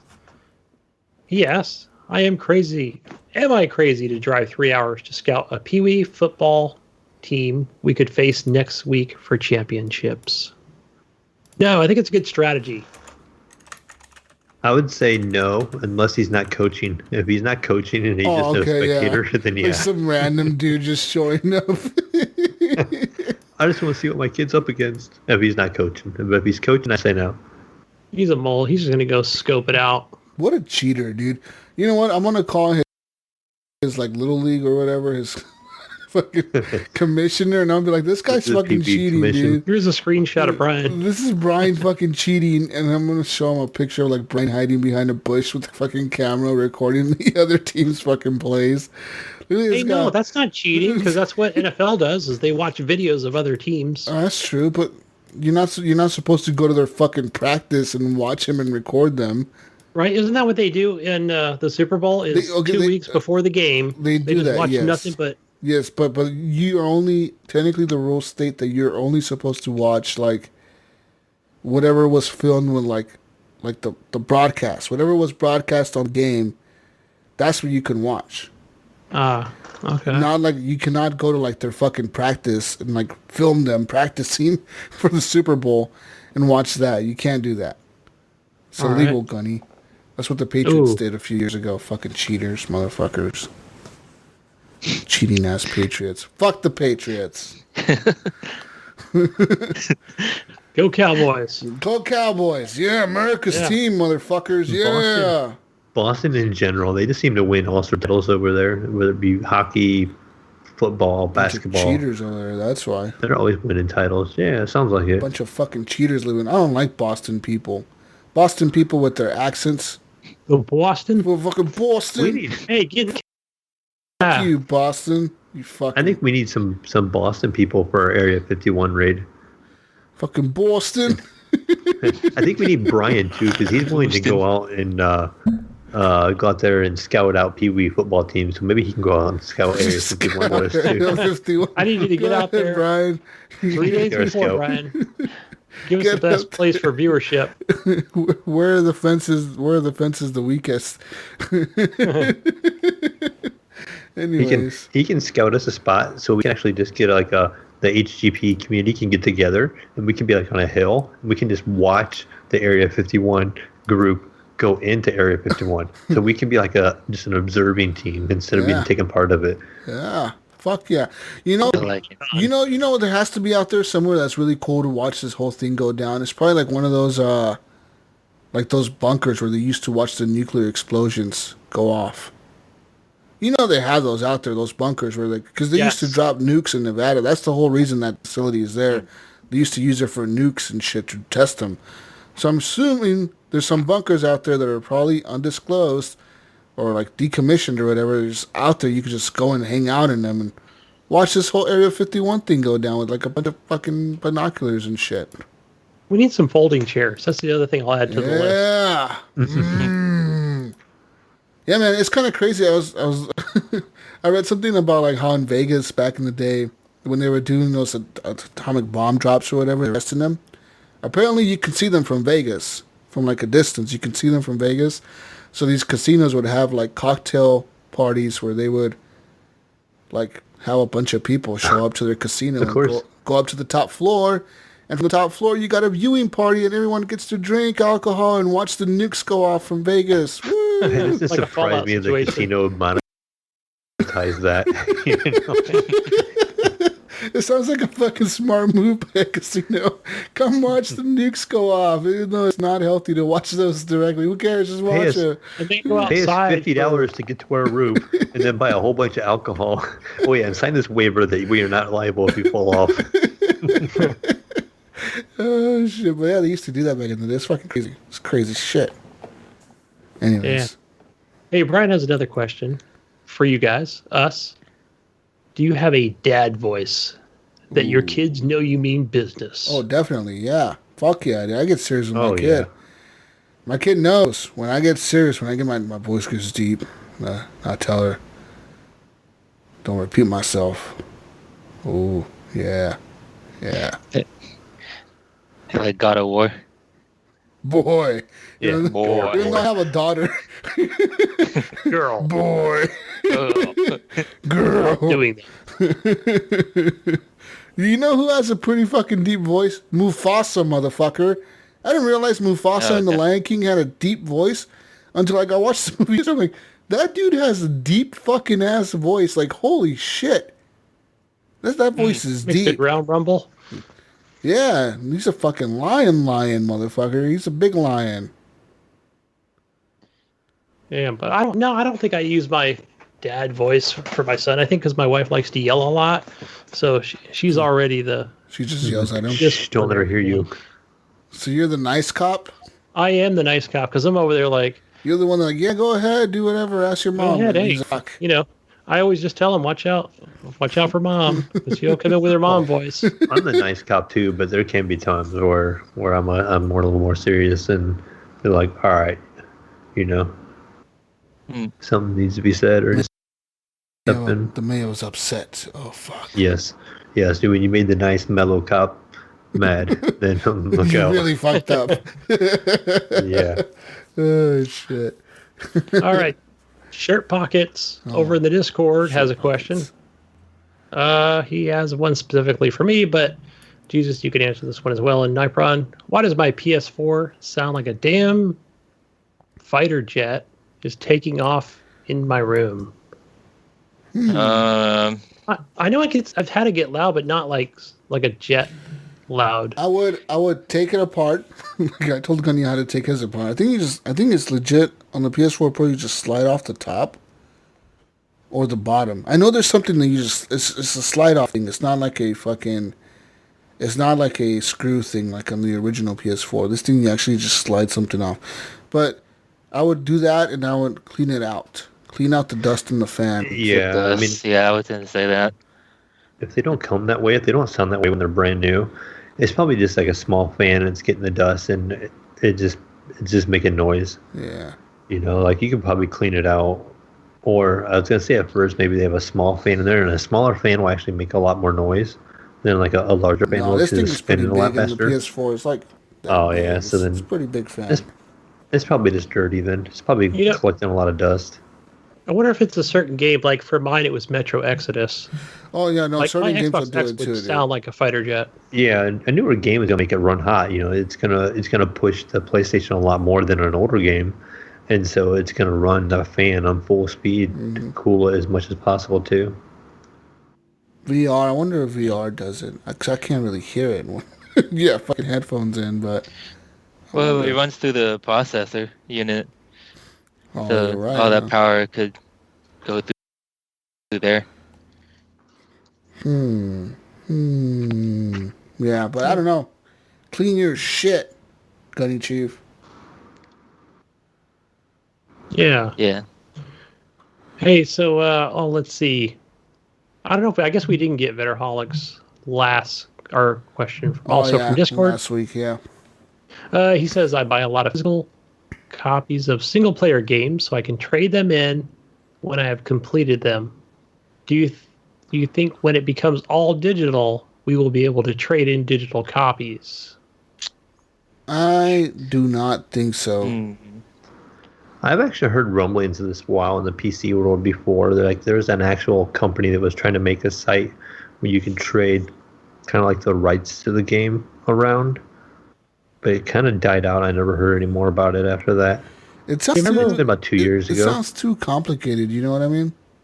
Remember when Xbox One first was coming out? PS4 were announced? Yeah. And they both said the same thing. They said, "Hey, look, so every game that comes out can be purchased."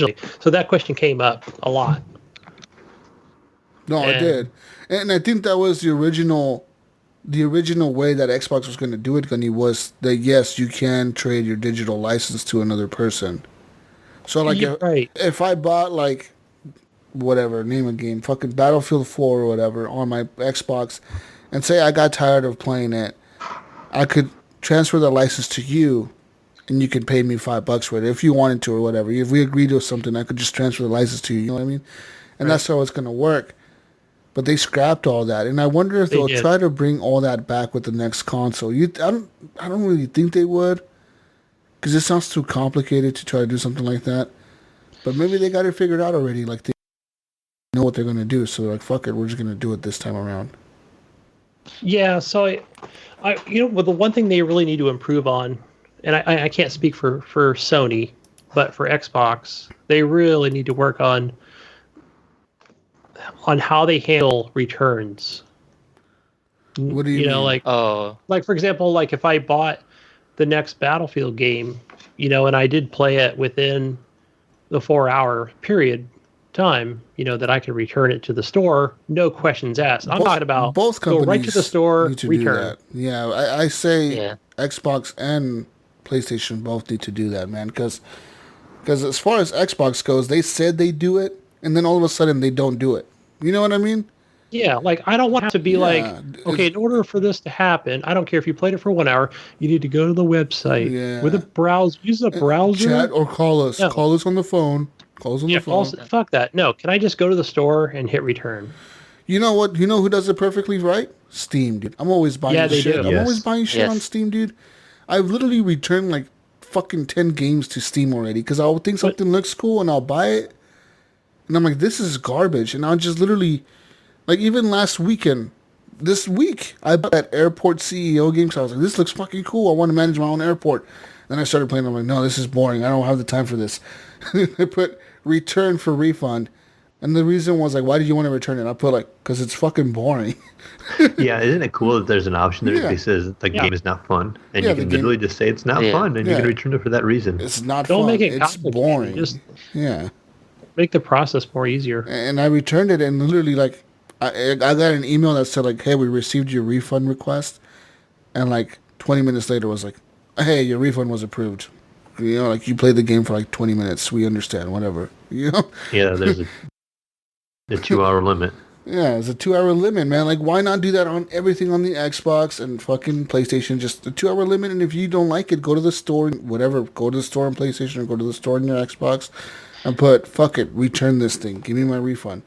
I can't remember the time cycle. Say if you buy a game and don't play it at all, you can't just return it. You have like a week or something like that. So if say it's a game you pick up and you don't play it, you have a week to return it or like 2 hours. And you can't just like not play it ever and then a year later try to return it. But yeah, you have like a week or 2 hours. So you get to fall within those two lines. Even if Microsoft and Sony both did it to where like, say, oh, you bought this with cash, we can only give you like Xbox credit. I don't give a fuck. Just give me something back for returning this thing. You know what I mean? Mm-hmm. I remember buying Borderlands 2 VR on the PlayStation, and I didn't like it. So I wanted to return it. So I called Sony, and they said, because you downloaded the game, we can't refund you. Yeah. It's like, come on. Yeah, digital purchase. And that's where they get you the most. When like digital purchases you cannot get refunds for. It's like, what the fuck, man? And even like game stores are the worst for that shit too. They'll let you pre-order a game for $60. You go home and you play it, and you find out the game is a flop. Say for example, if I went to GameStop and pre-ordered Anthem, and I pre-ordered it months before the game came out, and I got a poster and everything, and I'm happy, and I go get the game on release day, and I'm hearing bad things about it, but I still go and pick up my copy, right? I'm still kind of hyped for it. I go home and try it out. And I think this game is not for me.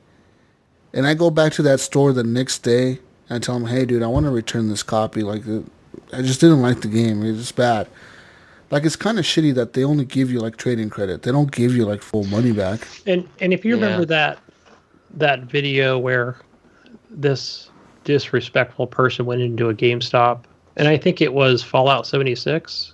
And you know how, like, GameStop and probably every other game store across the world, they don't take sealed copies of games. Yeah, they don't. Right? It has to be opened and checked, and so I don't even think he opened it up, right? And they were like, well, it's like a brand new copy. But don't GameStop have a new policy now where they'll like you can bring a game back for full credit or something like that? No, did I see something like a month or two ago? I don't think so. Maybe. I could be crazy. I don't know. Like I don't go to GameStop, so.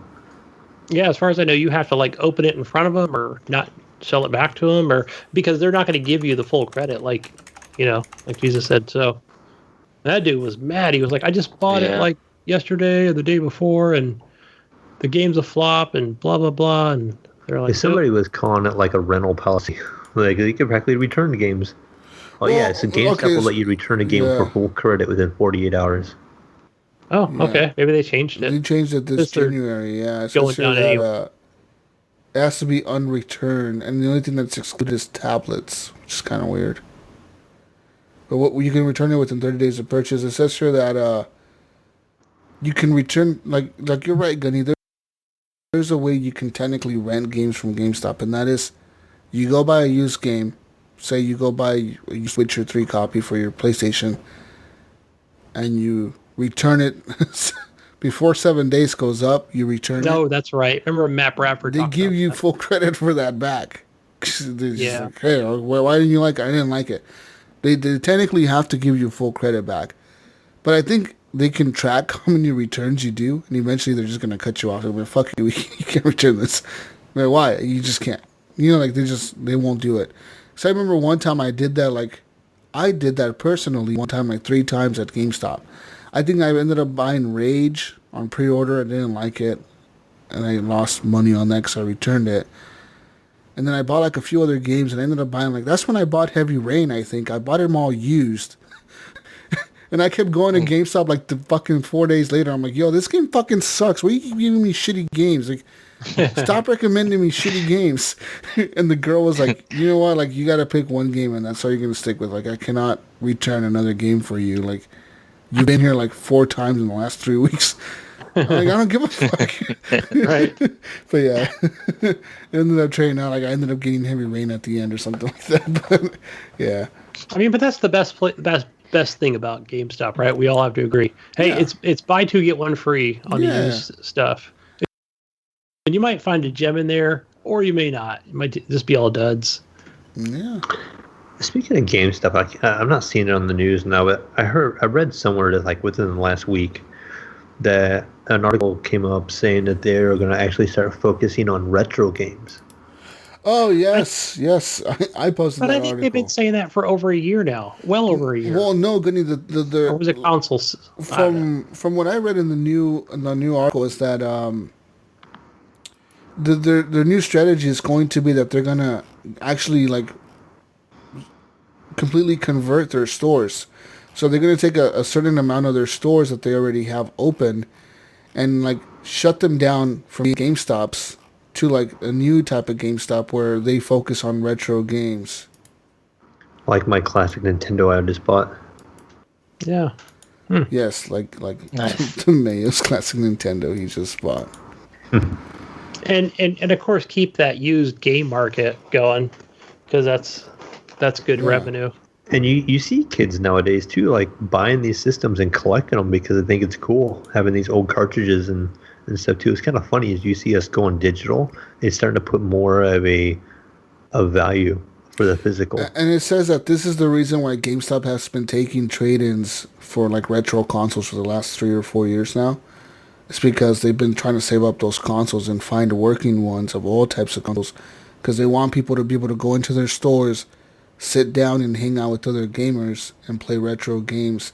They say they're also going to focus on having like local esports leagues, like esport competitions locally. So like have kids go there and play like Halo against each other in like a certain room or whatever. So they're focusing on that, and they're going to focus on like getting like good retro games for people to play and enjoy. It's kind of interesting. Yeah. I don't know if it's going to save them. It could be too little too late at this point. Mm-hmm. But hey, it was like a last ditch attempt. This may be like, it'll still die off, but maybe people will remember GameStop for like, remember that store that was kind of fun that had those retro games and then people can go and play, like, you know, maybe. Yeah, maybe. Relics later on. Yeah. And a lot of those game stuff like you talked about, I thought about that. They're so small. I don't see how they'd hold any kind of competition. Unless they rented the building next door to it. They're like hallways. They are really small, those GameStops. You're right. The mall ones are really small. Like those give me anxiety. And their back rooms, dude. The back rooms they have at GameStop are not even like a fucking full room. It's like all full of fucking consoles and boxes and shit. And like, that's it. This is all I have back there. Yeah. Fucking nuts. Anyways, GameStop retrofitting itself to become a retro shop for the Mayo machines. Mm-hmm. Yeah. For us old gamers out there. That's all we have for questions, right, Gunny? I think so. That's it. Yeah. All right, people. Well, you can, again, support us on Patreon. Patreon.com/horrible gamers. And we're going to do our giveaway next month, right, Mayo? When this is going down? Yeah. Giveaway be coming up. Next month. That's August for you people that don't know what next month is. I don't know if we have an exact date yet, but we will let you know when we figure it out. It might be August 3rd, 10th, 17th, 24th, or 31st. Will we give it away? We don't know. Whoa, good question, Nypron. Good question. What are we giving away, Mayo? We are giving away, first and foremost, a really cool sticker made by one of our listeners, Cadillacs. He is making a Cyberpunk 2077 sticker. So he has a printer. He can print his own stickers, and he is gonna make these cool. He's making 3 of them. So there's only gonna be 3 of these out there, and we give away 1 each month for the next 3 months. One of these stickers, but also with these stickers, we are going to give to our Patreons, whoever wins, a $25 gift card for the system of their choice. So, like in your case, you could get a Steam gift card or a PlayStation gift card. And so, whoever that Patreon that we will draw will get to contact us and let us know what kind of card they want. And we will make arrangements to get that card sent to them, or at least the number to redeem it. Yeah, that's right. That's right, people. So, yeah, and these stickers, they're legit, dude. Like, they're big. They're not little, right? Like, this thing is like a big sticker. Yeah, I'm guessing probably 10 inches. 8 inches long, 8 to 10 inches long. Yeah, they're fucking long. It's like, think of like the cover. If you've never seen the cover for Cyberpunk, go look it up. You can find it anywhere. The way it says Cyberpunk on the cover, it's like that font, that color too, yellow, I think. I was hoping for some gamer sweats. No game sweat. Some gamer sweats, huh? Some HGP gamer sweats. There you go. Files, and I'll cook some mac and cheese with it. Oh man, okay. Well, we may have to work on that too, I guess. I have a used sponge somewhere, Johnny. I'll send you. Gunny's gonna send over his used sponge. His sponge from Gunny. Woo! I don't know if we can. Jesus, I don't know if we can trust that. Cause wasn't he supposed to send like a switch over to Eric? You were supposed to send the switch over to Eric. What happened to that, Gunny? That never happened. GameStop got it. Speaking of Switch, you remember that time I bought that Switch? I sold it. What? So you're talking about past What happened? already. You sold your Switch? I never even had one. Yeah, this was around when you were in Australia. Why did you sell your Switch 2 months later? What the hell? I just find myself not playing it that much. Welcome to my world. Yeah. I traded it in for a new controller. I thought about buying another Switch the other day, and I'm like, why the fuck am I thinking about this? Wait for the Switch Did I hear you say you traded it in for a controller? Yeah, I traded it in for the Astro C50 controllers. I got you. What do you use those on ones? PlayStation? Yeah, PlayStation and PC. Okay. Isn't that the PlayStation, the controller that wants to be an Xbox controller? Yeah, that's big shit. Yeah, you can like swap the thumbsticks around to have that Xbox configuration. It's pretty nice. Astro C40 TR. Is this one you bought? So that's the PlayStation answer to the Pro controller? I don't think they don't have a Pro controller. Oh, this is pretty cool. You can actually swap where the D-pad and where the joystick is. That's pretty fucking cool. Yeah, you can switch. Okay, that's pretty fucking cool. Something I found funny is my boy actually was going to enter a Fortnite tournament in here in Columbus that they're doing at the Microsoft store. Uh-huh. And so they were going to let PC and console players play, and they were going to just do an online match. And they said we could actually bring our own mouse and keyboard. But he said the only thing that wasn't allowed was an Astro, or I think that's the only thing was the Astro controllers or the SCUF controllers, because they considered that cheating. But they would let you bring your own custom keyboard and mouse, which I thought was kind of hilarious. Would they let you bring in the Xbox Elite controller? I believe because it's Micro Center and. Well, you know what's funny? They don't consider those cheating, but when I was playing Call of Duty back in the day on the 360, if you had any kind of paddles or any kind of modifications on your controller, that was cheating. Yes. Right. And now all of a sudden, just because Microsoft branded that shit and started selling it themselves, they're like, "Oh no, it's not cheating." Yeah, we didn't ask. It's just maybe paddles. Totally gives you an unfair advantage against your opponents, but it's not cheating, guys. But now it's a licensed product, so it's okay. Yeah. No, it's not cheating if you can shoot 50% faster than your enemy. But with the shortened paddles, that's not cheating, guys. There's no way. You know, fucking dicks. They totally just sell that shit, you know? Fucking assholes. Anyway, this controller's $200, Nypron. Damn. Yeah. Costs as much as a Switch Lite. This is crazy. It looks cool. Or an Elite 2. Yeah. Still more expensive than the Elite 2. It's probably a little bit. More worth it, probably, though. Anyways, we're done. I'm out of here. I'm going to go watch Stranger Things. You guys know I haven't watched any of that yet. I haven't either. I should go watch it. Huh, Gunny? Go watch that in The Witcher. Find me on Xbox Live, gamertag Jesus Walks Out. Find me playing Gears 5 this week. And watch me on mixer.com/Jesus Walks Out. Find me on Steam, Jesus Walks Out. And find me on your favorite PlayStation machine as GSUS Walks Out. There you go. Woo! Hey, go find me on Xbox under Gunny Chief. And what's your PlayStation name? My PlayStation name is Gunny_HGP. Shout out to Pinpoint Red for naming me. I think it was his idea. Why the underscore? Cause it was automatic because I put space or whatever, but I think it's automatically on there like that. Underscore. That's fucking weird, Gunny. All right, I'm gonna. I thought that's the way everybody was. If you put a space, it's automatically gonna underscore you. No, I thought it was just a space. Yeah. Did you add me as a friend yet? Yeah, I think you just have to approve it. How the fuck do I approve you? Add me back, man. Add me on. Oh, you received a friend request from I Lick Boobies. What? What the fuck is this? You sent me a message? The fuck? I didn't spell it that way, though. I Lick Booby? What the fuck is this? I'm gonna report you. I forgot. I thought I said those to Iams, but apparently I said it to you. I'm reporting you, Gunny. What the fuck is this? It's not even the right spelling. Maybe I misspelled something. That could be a reported message. Fucking Gunny. All right. Good stuff. I added you, Gunny. Let's be friends. All right. Hey, I just heard the ding come through. Add me on the Steam machines, Gunny Chief, and on Twitter, Gunny Chief. One word. But on PlayStation, Gunny HGP. Gunny HGP.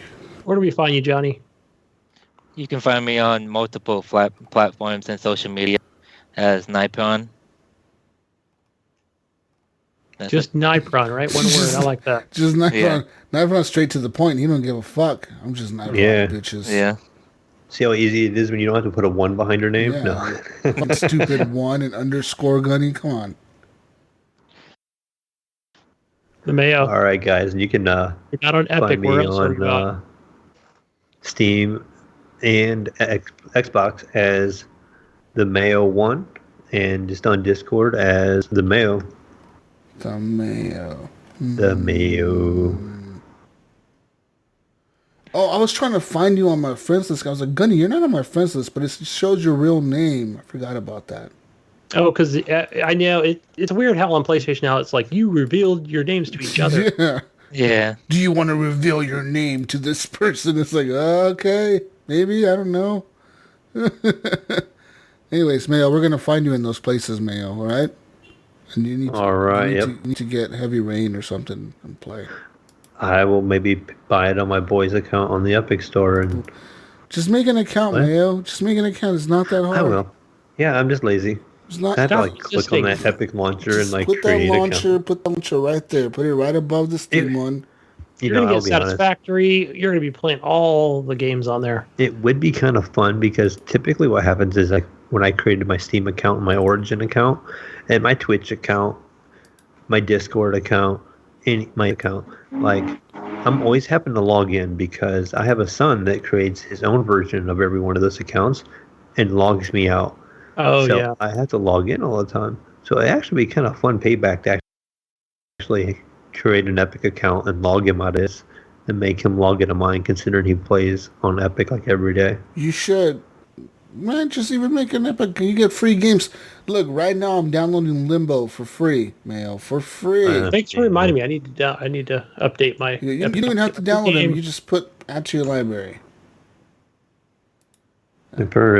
Place order. Done. Boom. Boom. Done. Wait, you know the funny thing is too is if I do make an Epic account, I think I made it back when it first came out for my son, and I literally tagged it as a Mayo. Then he changed the name to his gamer tag. So I don't think I'll be able to take the Mayo because I already created an account with it. Damn. So I'm going to have to be like the Mayo one on there too. Oh my gosh. Yo, Tetris Effect is coming to PC? Yeah, I mentioned that earlier. I said Tetris Effect is coming to Epic Store exclusive. Oh shit, it is. What the fuck? What the fuck? What is this? Is that like a non-VR? Yeah, this is the non-VR version. Because you can play it. You can play it on the PlayStation without the VR. I don't think it's as cool. I didn't know that. But you can still play without the VR on the PlayStation. Or you can play the real Tetris on the real Nintendo the way it's meant to be played. Lame. No one wants to play that, Mayo. Fucking 1979 is calling you.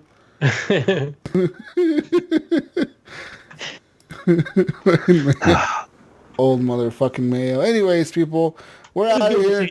But she younger than Gunny. Peace out, Brussels sprouts. We'll catch you on the next week's edition of the Horrible Gamers Podcast. Go listen to the Patreon show. And people, we love you. Sign up for the Patreon. Support us, and we will support you with content of sorts. And a potential free gift card this month. I mean, you have the chance to win. Unless your name is Jonathan Hall, because I'm not letting Jonathan win. But if your name is not Jonathan Hall, then it's okay. You have the potential to win. Just kidding, Jonathan. You're on the list. I'll let you win. I guess. Mayo can't win, though. Neither can you. I'm not budging on that one. I'm excluded. Yeah.